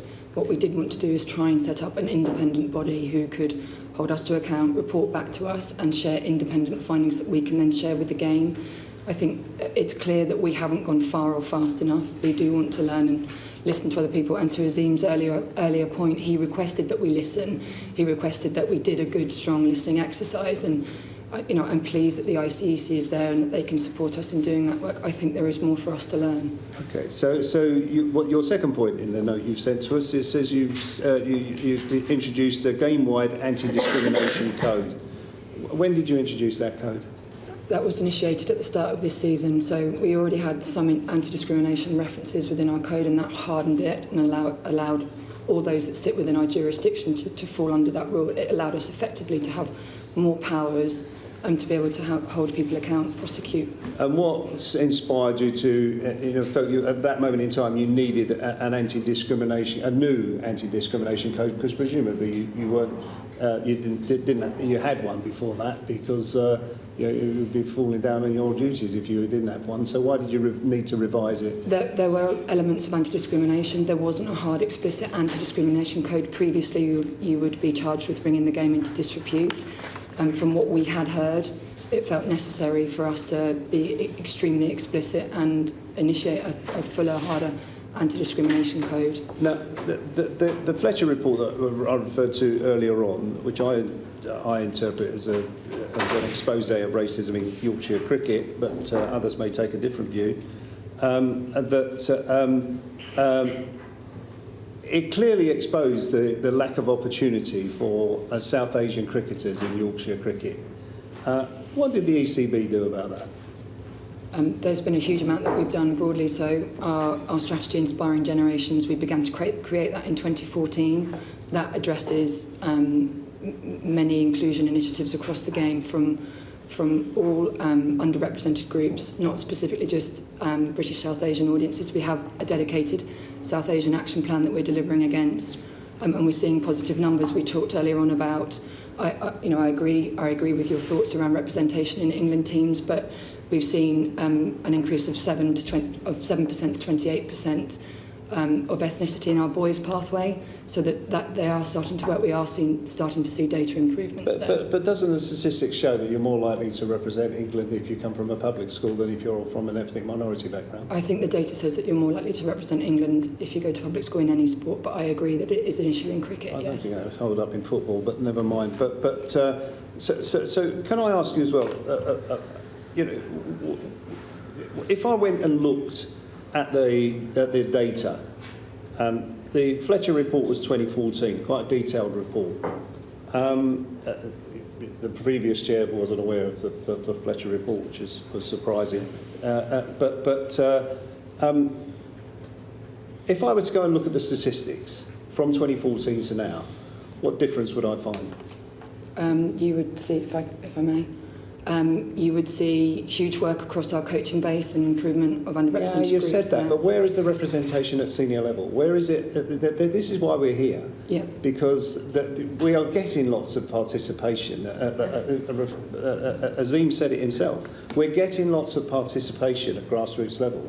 Lots of young people are playing cricket from the South Asian community. The issue we're here confronting is that they're not getting through to the elite at the higher levels of cricket in Yorkshire, as we're looking at today. But is that, from what we've heard, if we looked anywhere across the cricketing hierarchy, we would see the same in other counties. So why haven't we seen that change? Well, I think we're drilling into some of the real issues that have been brought around through Azim's testimony and the work that's been done through the report, and indeed will follow through the ECB investigation, which is happening now. But I think ultimately we need to start to look at dressing room culture through the country, and indeed the culture around the professional game specifically, and how we are looking at our pathways. As I said, we do have some positive evidence around some of the boys' pathway data that is following the imposition of both male and female talent managers at ECB, which we didn't previously have, which we now do. As I said, there is a huge focus on this, Mr. Efford, from the ECB. It does take time to trickle through the network, and I believe this is where we need help to enable our network to reflect the accountability the ECB has and feels in this space, with the control to impose it. My last question is, because others want to come in, and this is this term Kevin, the racist use of the name Kevin. And it has been alleged that that is widespread, not just used in Yorkshire, but has at the elite level has been in common use. Has the ECB been made aware of the use of Kevin as a racist term at senior level, or any other racist incidents that have been reported to it that haven't been acted on? Well, the first time I became of the slur was in the reading report. So it will now form part of the ECB investigation, and of course it will be dealt with in the same way that all allegations are being dealt with through that investigation. But I had not heard of that statement before I read the report. What do you do if you find that England players are using this phrase? Well, no, you're the chief executive. Well, we have but this is really important that we have a regulatory process which has with it a report which will go to the Cricket Discipline Commission. You were fairly quick to ban Ollie Robinson. Well, we were, and that's because we had to. So someone, for example, using this particular phraseology because they don't wish to pronounce the proper names of individuals, and then, for example, jokingly has a black dog that they name after this. Well, what should happen to them? Are they someone basically you want in the England team? No, of course not, Mr. Knight. And I would say this, that the difference between the allegation that you're alleging and the Ollie Robinson situation is one of them was wearing an England shirt at the time. Yeah, he was also 14 or 15 years old when he made the particular comments, and this person is not. 18. 18, yeah. okay. Yeah. Look, Kevin Brennan. Thank you, Chair. The Cindy Butt Independent Commission on Equity in Cricket, will the ECB commit to introduce its findings when it reports? In our soon-to-be published EDI action plan, we have committed to listening, understanding and implementing recommendations that are made. So you are committed to implement Correct, the recommendations that come out of that report. Thank you. Mr. Hutton earlier on, I asked him, has the ECB done enough to combat racism? He said no. And then he went on to talk about the fact that he wished that the ECB had conducted the report into Yorkshire Cricket Club. Was he wrong to say you haven't done enough on racism? Well, until you've eradicated racism from the sport, I don't think anyone can say you've done enough. It's a scourge on sport, let alone cricket. It's a scourge on society, and we are taking the steps that we've set out today, whether that is around governance reform, whether it's about introducing the ICEC, whether it's about launching the anti-discrimination code, whether it's sanctions against Yorkshire, or whether it's about now launching the EDI plan. So your answer basically, you can never do enough to combat racism. I agree, yes, I think that is so my answer. Can I just go back to the report itself and the process that was conducted at Yorkshire Cricket Club and the ECB's involved in that? Just to check, were you aware of what was going on around the change in the way that the terms of reference of that report was changed halfway through, so that the panel, was going to take it upon itself to report on institutional racism and not allow those investigators to make a determination on that? Were you aware of that? I was not aware, no. Would it be fair to say that effectively what you did here is you sanctioned a process by which Yorkshire Cricket Club were going to produce a report, which you were then going to overlook as the regulator? That's really what you've... Not overlook, take judgment on. Take judgment on as a regulator. And yet this was a process which Yorkshire Cricket Club were able to, and did in fact, for a long period of time, possibly until this committee intervened, withhold that report from your site? How do you sanction a process where someone's going to produce a report which you are then going to pass judgment on, when it's a process that allows them to actually withhold the report from your site? As I think we've said before, we've learned lessons from this. I don't think there was anything wrong in allowing Yorkshire to do their report. It wasn't right for us to intervene in order that we could regulate. But Mr Dickinson, you didn't say to them at the time, if you're going to do this, if you're going to do the report, you must show it to us. So we can do our job as the regulator. The report to be completed within 3 months, and we expected to have sight of it thereafter. Clearly today, our process would not be to just let them do a report. We would do a report ourselves, an investigation ourselves as well. You were sold a pup, basically, weren't you?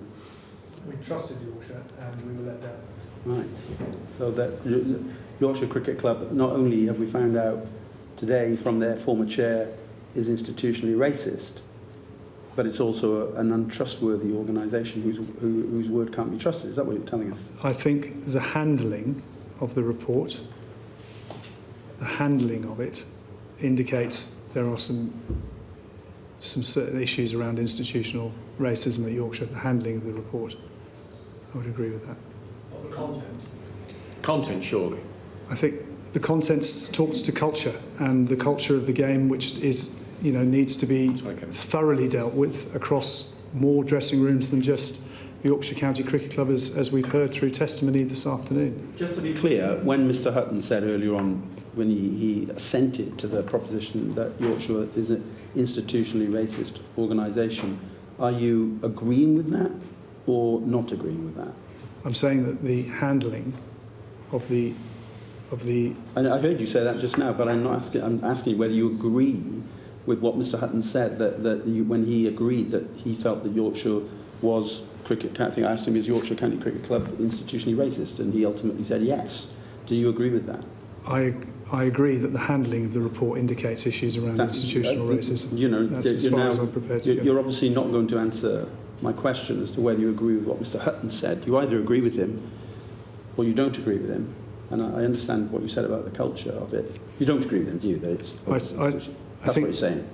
As I said, I think the handling of the report speaks to institutional racism. I think any reasonable person would determine for that exchange that you don't fully agree with Mr Hutton. And would I be wrong to draw that conclusion? I think I've made my position. Okay. Yeah, just finally, Chair, because I don't want to go on forever, but Essex started an investigation now, is that correct? That's into the accusations. So do you abandon yours now or suspend yours in the meantime while they do theirs? And have you got a commitment from them that they'll actually show it to you when they finish their report? We won't abandon ours. We welcome them also taking responsibility for looking into the matter because they have responsibilities as an employer. So there's going to be two competing reports produced? Not competing. They are looking into it as an employer. It's a different role that they play, but we will carry out our role as regulator regardless of their investigation as an employer. I see. So there is an obvious question. What if their conclusions disagree with your conclusions? So that won't. So we will have two. There'll be two roles we will play. Well, there's two things we will be looking into: the allegations that have been made, and we will come to a judgment on that. But we also will look at the way they handle matters, and if they mishandle matters, that will be subject to a separate disciplinary process. So if they come to a different conclusion in a way that shows mishandling. So it's less about the conclusion and more about the way they handle the matter. So if they mishandle this matter, they will also be subject to a regulatory process, not just in relation to the allegations, but the way they dealt with them. Okay, well, we can unpack that later. I think the Chair has to pull stumps soon, so I'll pass Very well, no, we've got Alex Davis-Jones coming in as last man. Thank you, Chair. I will be brief because I know we are short on time. Mr Harrison, do you see this as a watershed moment for the sport? Absolutely, I do. Then how do we make real change here and stop these initiatives that Mr Rafiq mentioned, such as the South Asian Action Plan, the Inspiring a Generation report, the plans to tackle misogyny, homophobia, racism? How do we stop this being tokenistic? Well, I think it comes down to results and accountability, doesn't it? And Azim also spoke of that. I think the ECB would welcome the accountability to achieve the results that this committee and others expect us to do. We want to lead this, and there are times when we need to, through consultation and debate, consult with our game and then come back with answers. And there are times where, frankly, the ECB needs to lead and be able to have a degree of control. And that won't be a popular comment in the first-class network, but I believe in this case it is absolutely fundamental to our ability to remain relevant as a sport to our changing environment and to send a clear message about, first of all, is cricket a game for everyone? Are we serious when we make strategic comments about that we fully believe in, about driving policy towards accessibility, towards openness, transparency, and all of the work that we have done through Inspiring Generations, which, although it's been maligned at certain points, it is an excellent strategic visionary document that sets out what cricket should look like for communities in this country. But it hasn't worked, has it? Because we're in year 2 of 5, and all I'd say is that it is the right plan. It just clearly needs, and look, and again, I've heard the hope come through this committee today. I've heard it in every witness statement that we've heard this afternoon. I've heard an element of hope that we can use this to bring community leaders to help us, to bring people from different communities that have felt maligned, that have felt they can't speak, that have felt there's a lack of trust with the cricket authorities in this country. I think all of the measures that we've talked about today, such as, I know we keep going back to it, but the Commission for Equity in Cricket gives people an external venting opportunity. The hotlines that are going to be set up across the country. These are all opportunities for us to bring the game together and move forward. You mentioned the hotlines, and in your own words, you've anticipated an explosion of complaints following the whistleblowing of Mr. Rafiq. Are you resourced enough? What actual resource and funding are you giving to this to make sure that you can cope with the explosion of complaints? Right. And how are these going to be dealt with? Well, I think you can take it from me that this will be a properly resourced and properly funded element of our business. Okay, whatever it takes. Whatever it takes. And what we heard this morning from Azim Rafiq was that he wants this game to get better on the issue of racism. Rest assured, ECB absolutely shares that. We have a meeting on Friday with the whole game, and I personally am very sure that the whole game will want to come together to see action to get to where we need to be.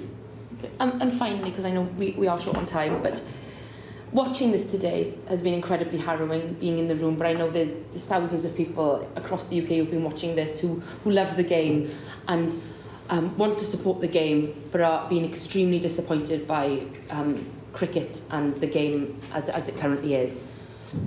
What do you say to that? And what do you say to people whose impression of cricket now is on the floor? I say, please understand that we're really sorry for what the experiences that you may have been through trying to engage in cricket in this country.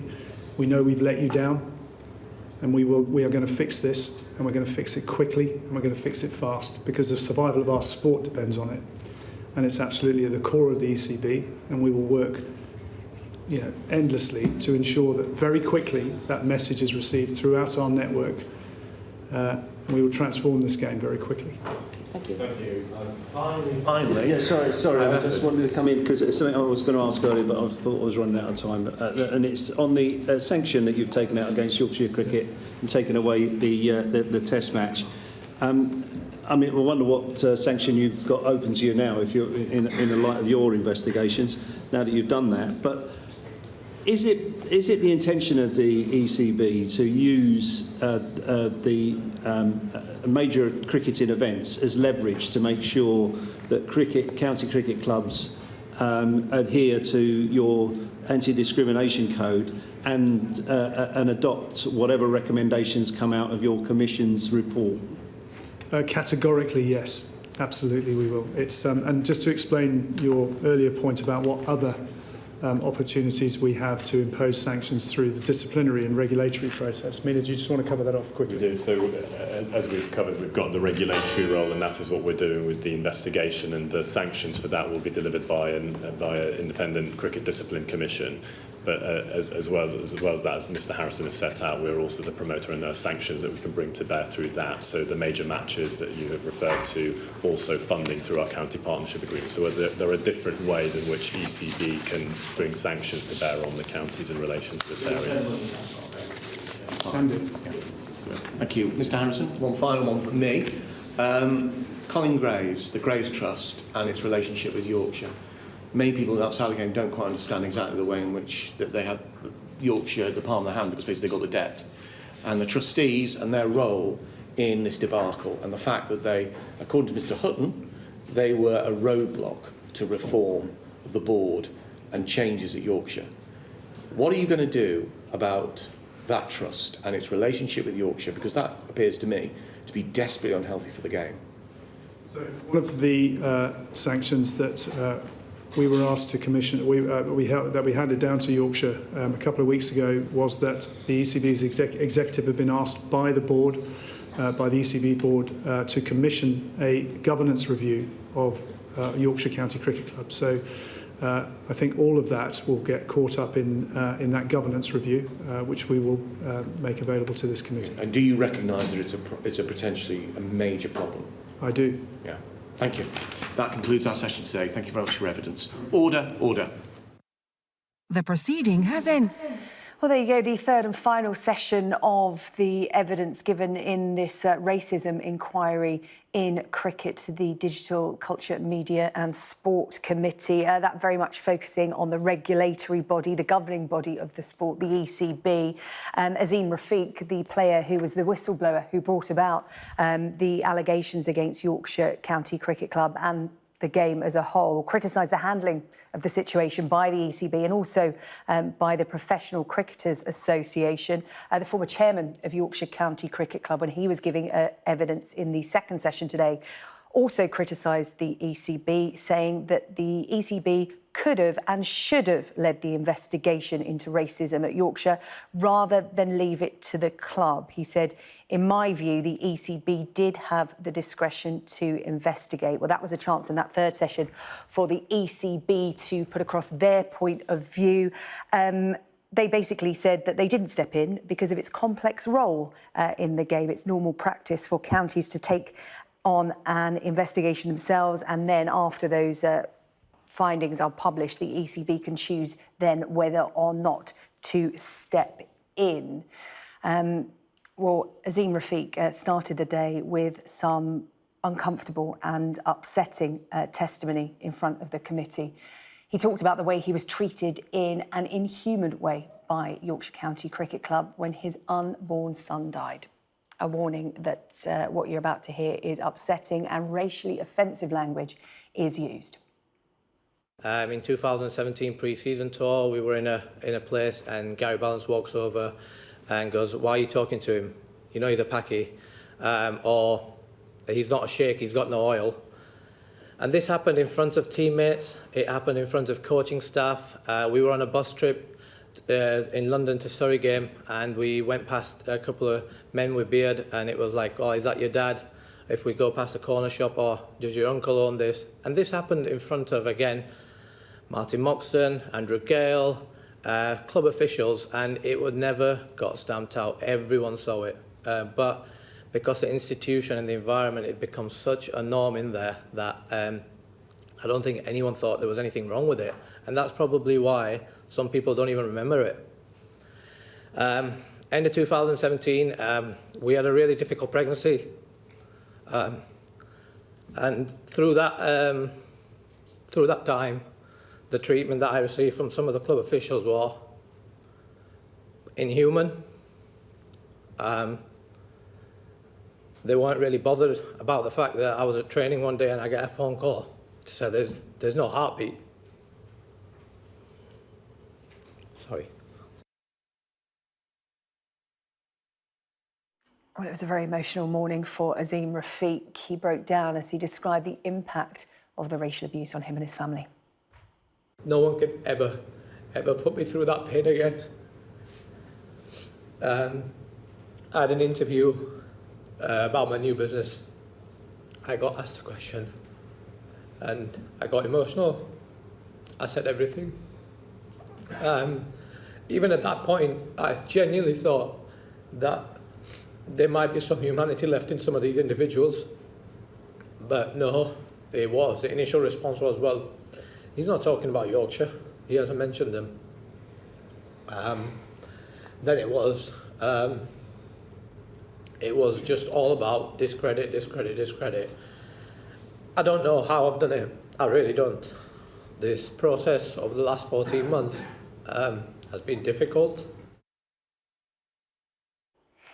Well, Azim Rafiq went on to say that no one wanted to listen to him and there would be no way for the game to move forward until changes were made. I just don't think the game wants to listen, and that's the wider game. I've heard counties running around trying to ring South Asian players to see if they can offer them some roles somewhere in the hope that no one comes forward and talks about their experience. If the game as a whole had taken the approach of, well, what Lord Patel's done is a hotline, a whistleblower hotline. I think once people be listened to, I think there's a quick rush to move forward. I think before we move forward, the game needs to listen to a lot of people that have suffered a lot of abuse up and down the country.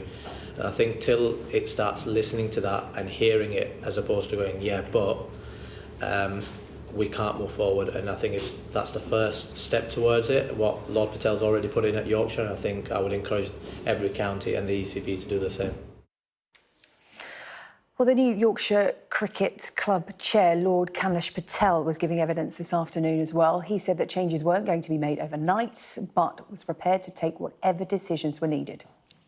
I want to make this the best county cricket club in the world, not just for cricket, but actually for having the right culture and having the right values going forward. And absolutely, I would like to be the template that goes forward. Well, let's get the thoughts of Mihir Bose, the writer and broadcaster and author of the upcoming book, The Impossible Dream. Can we ever have a non-racial sports world? And Mihir, you've listened to the testimony from start to finish today. And it was interesting to hear Azim Rafiq there talking about change happening in cricket and saying that change can't happen unless the sport is listening and accepting. And I thought what was interesting is the former chair of Yorkshire County Cricket Club, who turned up to give evidence today, singled out the former chief executive and the former ex-director of cricket, who chose not to appear before the committee. And he said that there was a refusal to apologise and accept by those men. And in the context of the testimony given today, you could be forgiven for thinking that actually that is an attitude that is permeating the sport today, despite what we've heard and seen over recent days and weeks. Yes, that's a great worry. I mean, the evidence from Azim Rafiq was really explosive. It was like, in cricketing terms, a fast bowler going through all the batting side and making them crumble. But what was interesting was Roger Hutton, the ex-chairman, actually, on being questioned, admitted that Yorkshire was institutionally racist. And though Tom Harrison, the chief executive of the ECB, sort of danced around it, what we have seen so far is an acceptance that cricket needs to deal with it. But what we have also seen so far, from the way Yorkshire is run, that Yorkshire is a dysfunctional county. And the ECB, to a certain extent, the regulatory body, the body that runs English cricket, is dysfunctional. It, for instance, didn't want to carry out an investigation. So the question we have to ask is, does the evidence today, which will dominate the headlines and the media for the next few days, does it actually bring about those changes in the way Yorkshire is run, the counties are run, ECB is run, that will actually, in a year's time or a couple of years' time, and this will take time, will make sure that we do not have another Azim Rafiq or another young cricketer coming up who will be subjected to that sort of abuse? That is a very, very open question. Mihir, Azim Rafiq referred to box ticking in response to questions about what the game was doing to make it more inclusive. And I think the panel put it to the ECB very well, in that the ECB were defending their record and saying we're doing lots at grassroots level. But when you look at the upper echelons of cricket, where is the diversity? Where is the inclusion? Is it just box ticking, do you think, from the ECB? I think that you could say they start off with the right motives. In a certain extent, yes, there is box ticking. I've seen programs, I have reported on programs where they've tried to go out and reach out to the South Asian community. As Asim Rafiq said, 30% of the recreational cricketers are from South Asia, yet there's only about 4% who are playing first-class cricket. And there's hardly any member, apart from Adil Rashid from Yorkshire, there's nobody who's really a prominent member of the England squad. Moeen Ali now having retired. So the question is, why don't they make it? What is not done? And to a certain extent, if you examine what Yorkshire have an equality, diversity, and inclusive board. What does it do? It, I think, has the right surveys, but it doesn't actually relate to the community. It doesn't actually bring it in. And I've spoken to Asim Rafiq as a result of my research into my book, and he said what he was made to feel was an outsider, the man at the corner of the dressing room, who was not really part of the group. Yes, he might take the field as one of the players, but he really couldn't become a real member of the group. And that is what you need to break down. How do you do that? That is a very, very long process. And I think cricket, I'm not sure so far, I haven't seen any evidence that cricket has started. But what is encouraging is that cricketers are coming out. Cricketers of colour are coming out speaking about it. And that may encourage debate within the media and put pressure on the cricket authorities to do something. Mihir Bose, author and broadcaster, thank you very much. We're going to cross now to our sports correspondent, Tom Parminter. He's been following proceedings as well today. He is in Westminster. And Tom, Mihir made a very good point there, that this is going to be a long process. It does feel like this is just the tip of the iceberg. Asim Rafiq there in his testimony mentioned the players that have come to him in confidence, talking about their experiences. He said one was a Middlesex cricket player, and already Middlesex County Cricket Club have put out an appeal for that player to come forward and speak openly and freely. Yes, and I think this is sending shockwaves throughout sport, not just the world of cricket, but it is certainly a watershed moment, I think, Asim Rafiq's evidence this morning.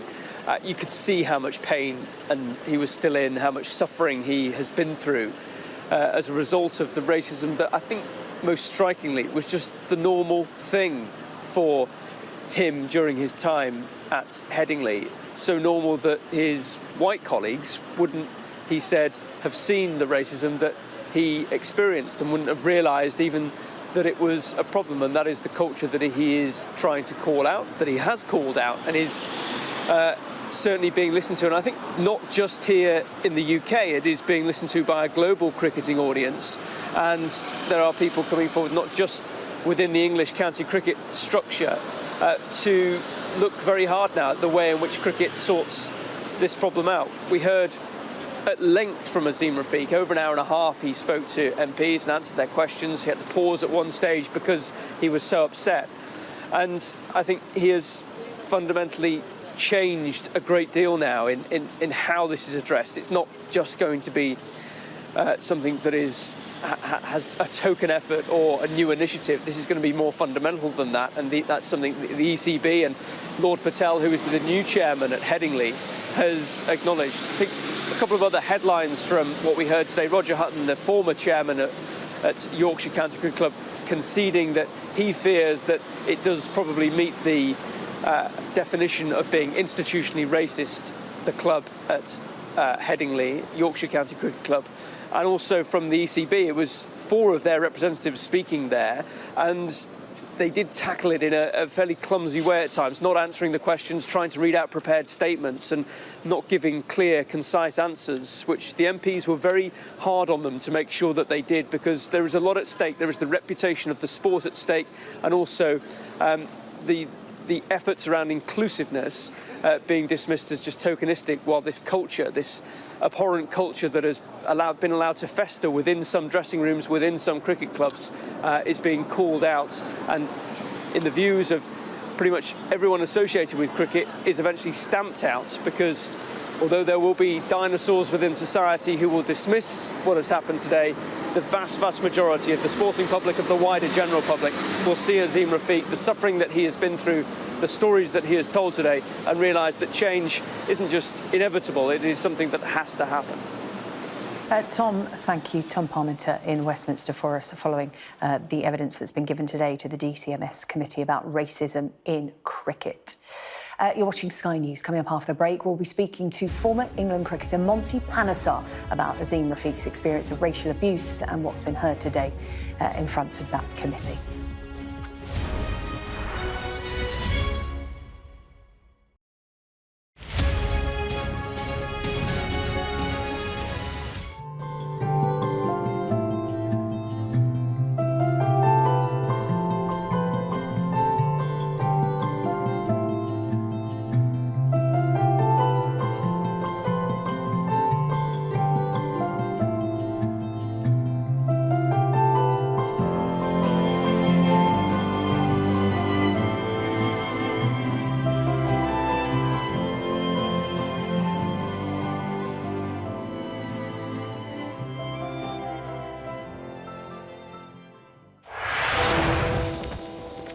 The wind was like pulling us out of that little room. Mandatory evacuation, you must leave. I'm Greg Milam, Sky's US correspondent here in Los Angeles. It is almost impossible to predict where these fires will go next.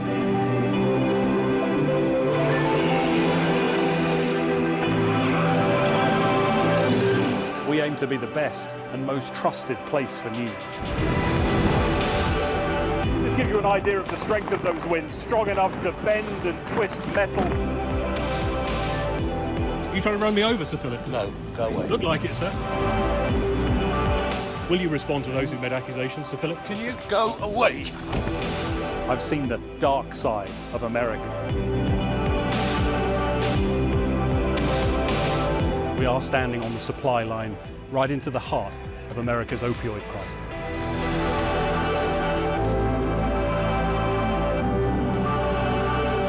I've seen heartbreaking human stories. There was a river of blood coming out of the mosque. That's a scene that you don't forget. Christchurch has been changed forever by what happened. The Duke and Duchess of Cornwall are due to arrive in Jordan this morning. It's their first overseas trip in 2 years because of the pandemic. We can hear now from Sky's royal correspondent Rhiannon Mills. So I think what's important about this is for a family who are so used to travelling the world, those diplomatic duties, like the rest of us, they've been grounded for the last 2 years because of the pandemic. So it's a really important 4-day visit that Prince Charles and Camilla are going to carry out, starting here in Jordan today. And then after a couple of days, they will then move on to Egypt. Why are they coming? Well, like every royal overseas tour, it's always on behalf of the UK government.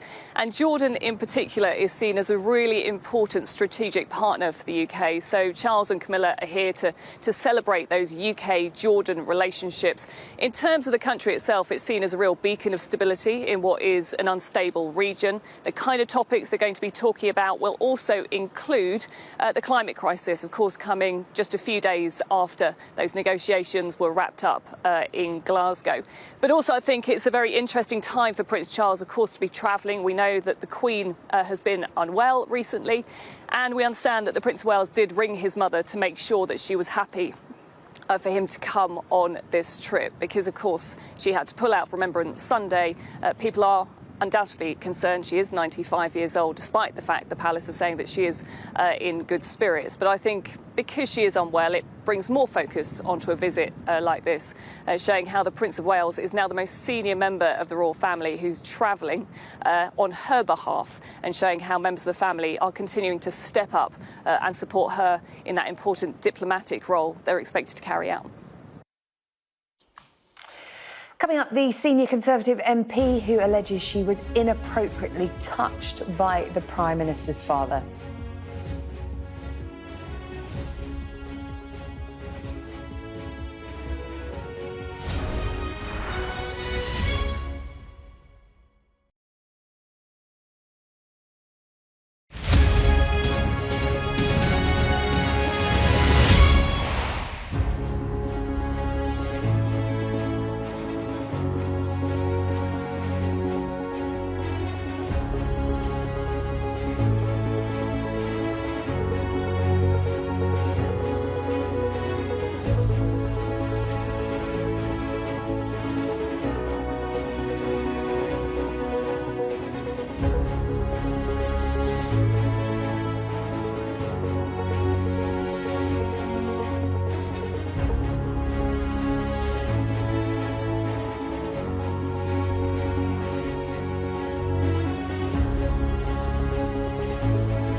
Let's take you live to the House of Commons. We've just been hearing from the Leader of the House, Jacob Rees-Mogg. MPs are discussing MP standards. Let's listen in. Concerns have been expressed about this individual case, including the lack of examination of witnesses, of whom there were 17, the interpretation of the rules relating to whistleblowing, the application of aggravating factors, and the absence of a right of appeal.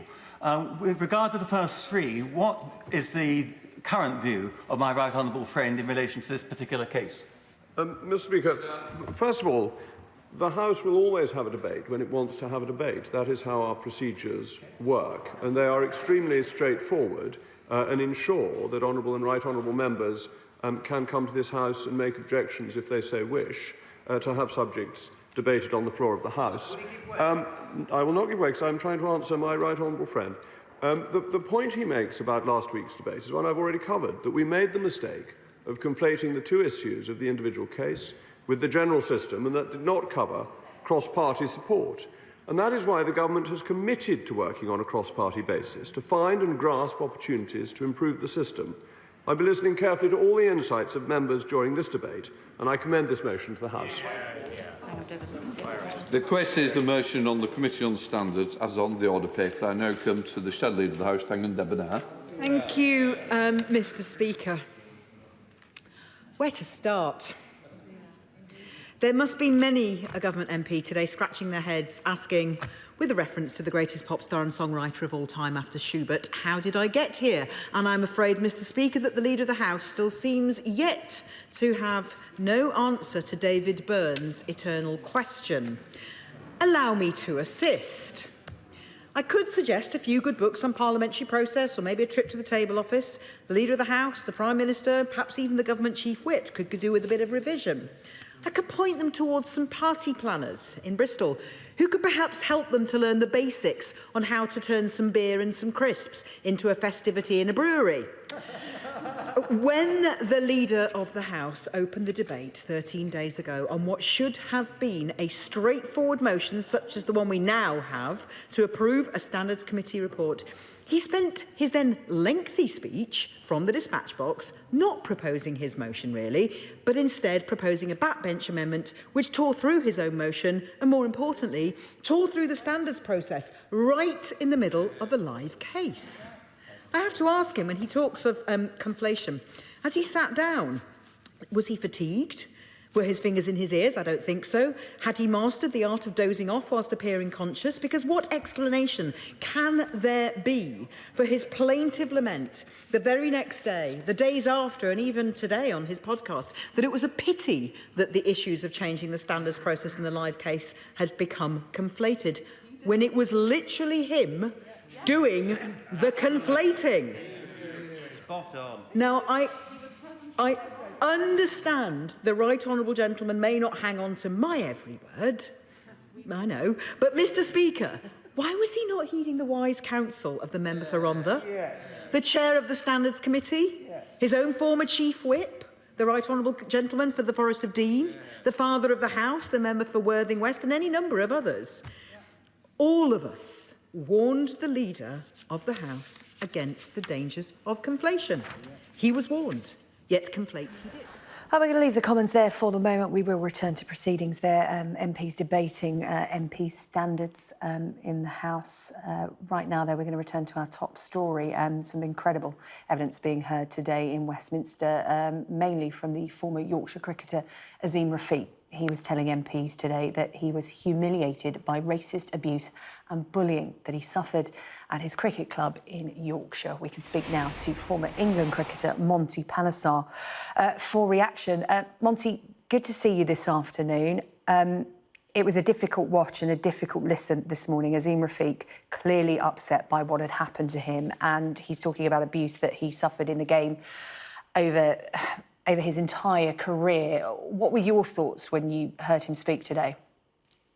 Yeah, firstly, I've got to, say that as a British Asian, I'm extremely proud of Azeem Rafiq to have the bravery, the courage to speak about his experiences, which are completely horrifying. It's shocking.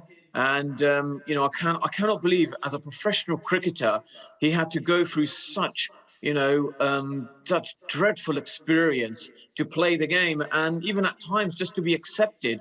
He did go out his way, and just to see that when he needed help from Yorkshire, the door was shut.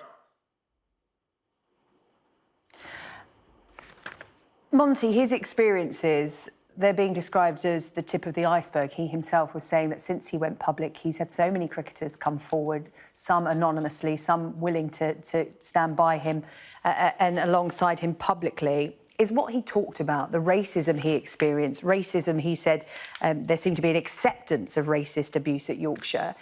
Are those situations that he talked about familiar to you? Did you experience anything like Azeem Rafiq was describing? Because he's talking about not just institutional racism at Yorkshire, but in the national game.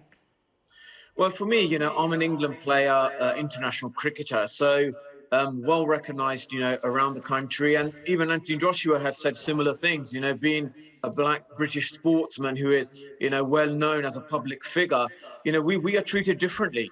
And we don't probably experience the same, level of, let's say, racism that, Azeem Rafiq has experienced. And I've never experienced that level in my life. And no one ever, I've said it, time and again, no one has ever used the P word. But even I want to hear the stories, because this is the only way we're going to, see the change that really happens for people who are at grassroots levels, who people play the game at amateur level. And it's really important that they ring up and use the hotline to share their experiences and to know what is actually really happening, so we all get a firmer understanding of these issues. And, I'm happy to help, ECB and other counties around, the country. We've seen with the MCC, they've teamed up with Show Racism, the Red Card, to educate them about racism and, offensive language and microaggressions. The ECB gave evidence in the third session, and they didn't provide a lot of clarity, and they did seem flustered at times. There were 4 of them, and they declined the opportunity to call out, as the former chair of Yorkshire did, Yorkshire County Cricket Club as institutionally racist. They wouldn't be drawn on that. Do you think the governing body in cricket is doing enough here? Because we're talking about players coming forward, being listened to. I mean, Azeem Rafiq talking about his experience with the Players Association, meant to look after the cricketers, and with the ECB, he didn't get the support he needed. He called it box ticking. Is that what we're seeing here? Well, I think firstly, what I also, want to outline is, with the committee that was there questioning the ECB, Azeem Rafiq and Yorkshire, there wasn't one black or Asian MP on the committee. This was completely embarrassing, and seeing this sort of case, I expected at least to see, one of a person from an ethnic minority. And going back to your, box ticking exercise, sometimes it can be seen like that, because we are not seeing enough cricketers coming through the amateur game into the professional arena. And we want to know why. People have said one of the reasons is because the facilities in the urban areas, are not adequate enough, which the ECB doing about it. But in the past, they haven't done enough. And they really need to act quickly and swiftly. Yeah, I mean, Monty, the irony will be lost on no one watching that, of course, it was a predominantly, well, it was an entirely white panel asking questions today about racism, and that has been pointed out a lot. Just a final thought from you. So much from Azeem Rafiq that we could talk about, but one of his closing statements was that he doesn't want his son anywhere near cricket. And I just wanted to get your thoughts on that, because that's a very sad reflection of somebody who's played cricket since they were a little boy, but feels that he doesn't want his son anywhere near the game that he loves. Yeah, it is. I think listening to Azeem Rafiq was, I must say, it was very brave of him and obviously courageous, but also it was a reflection of wider society that, sometimes when people experience like this, it can, you may just think at times, I actually don't want to be that person who is the troublemaker. I don't want to talk about it. But for him to now talk about this, I think it will give immense courage to a lot of other people to come through. And there may be a period of the next sort of few months where we may hear more uncomfortable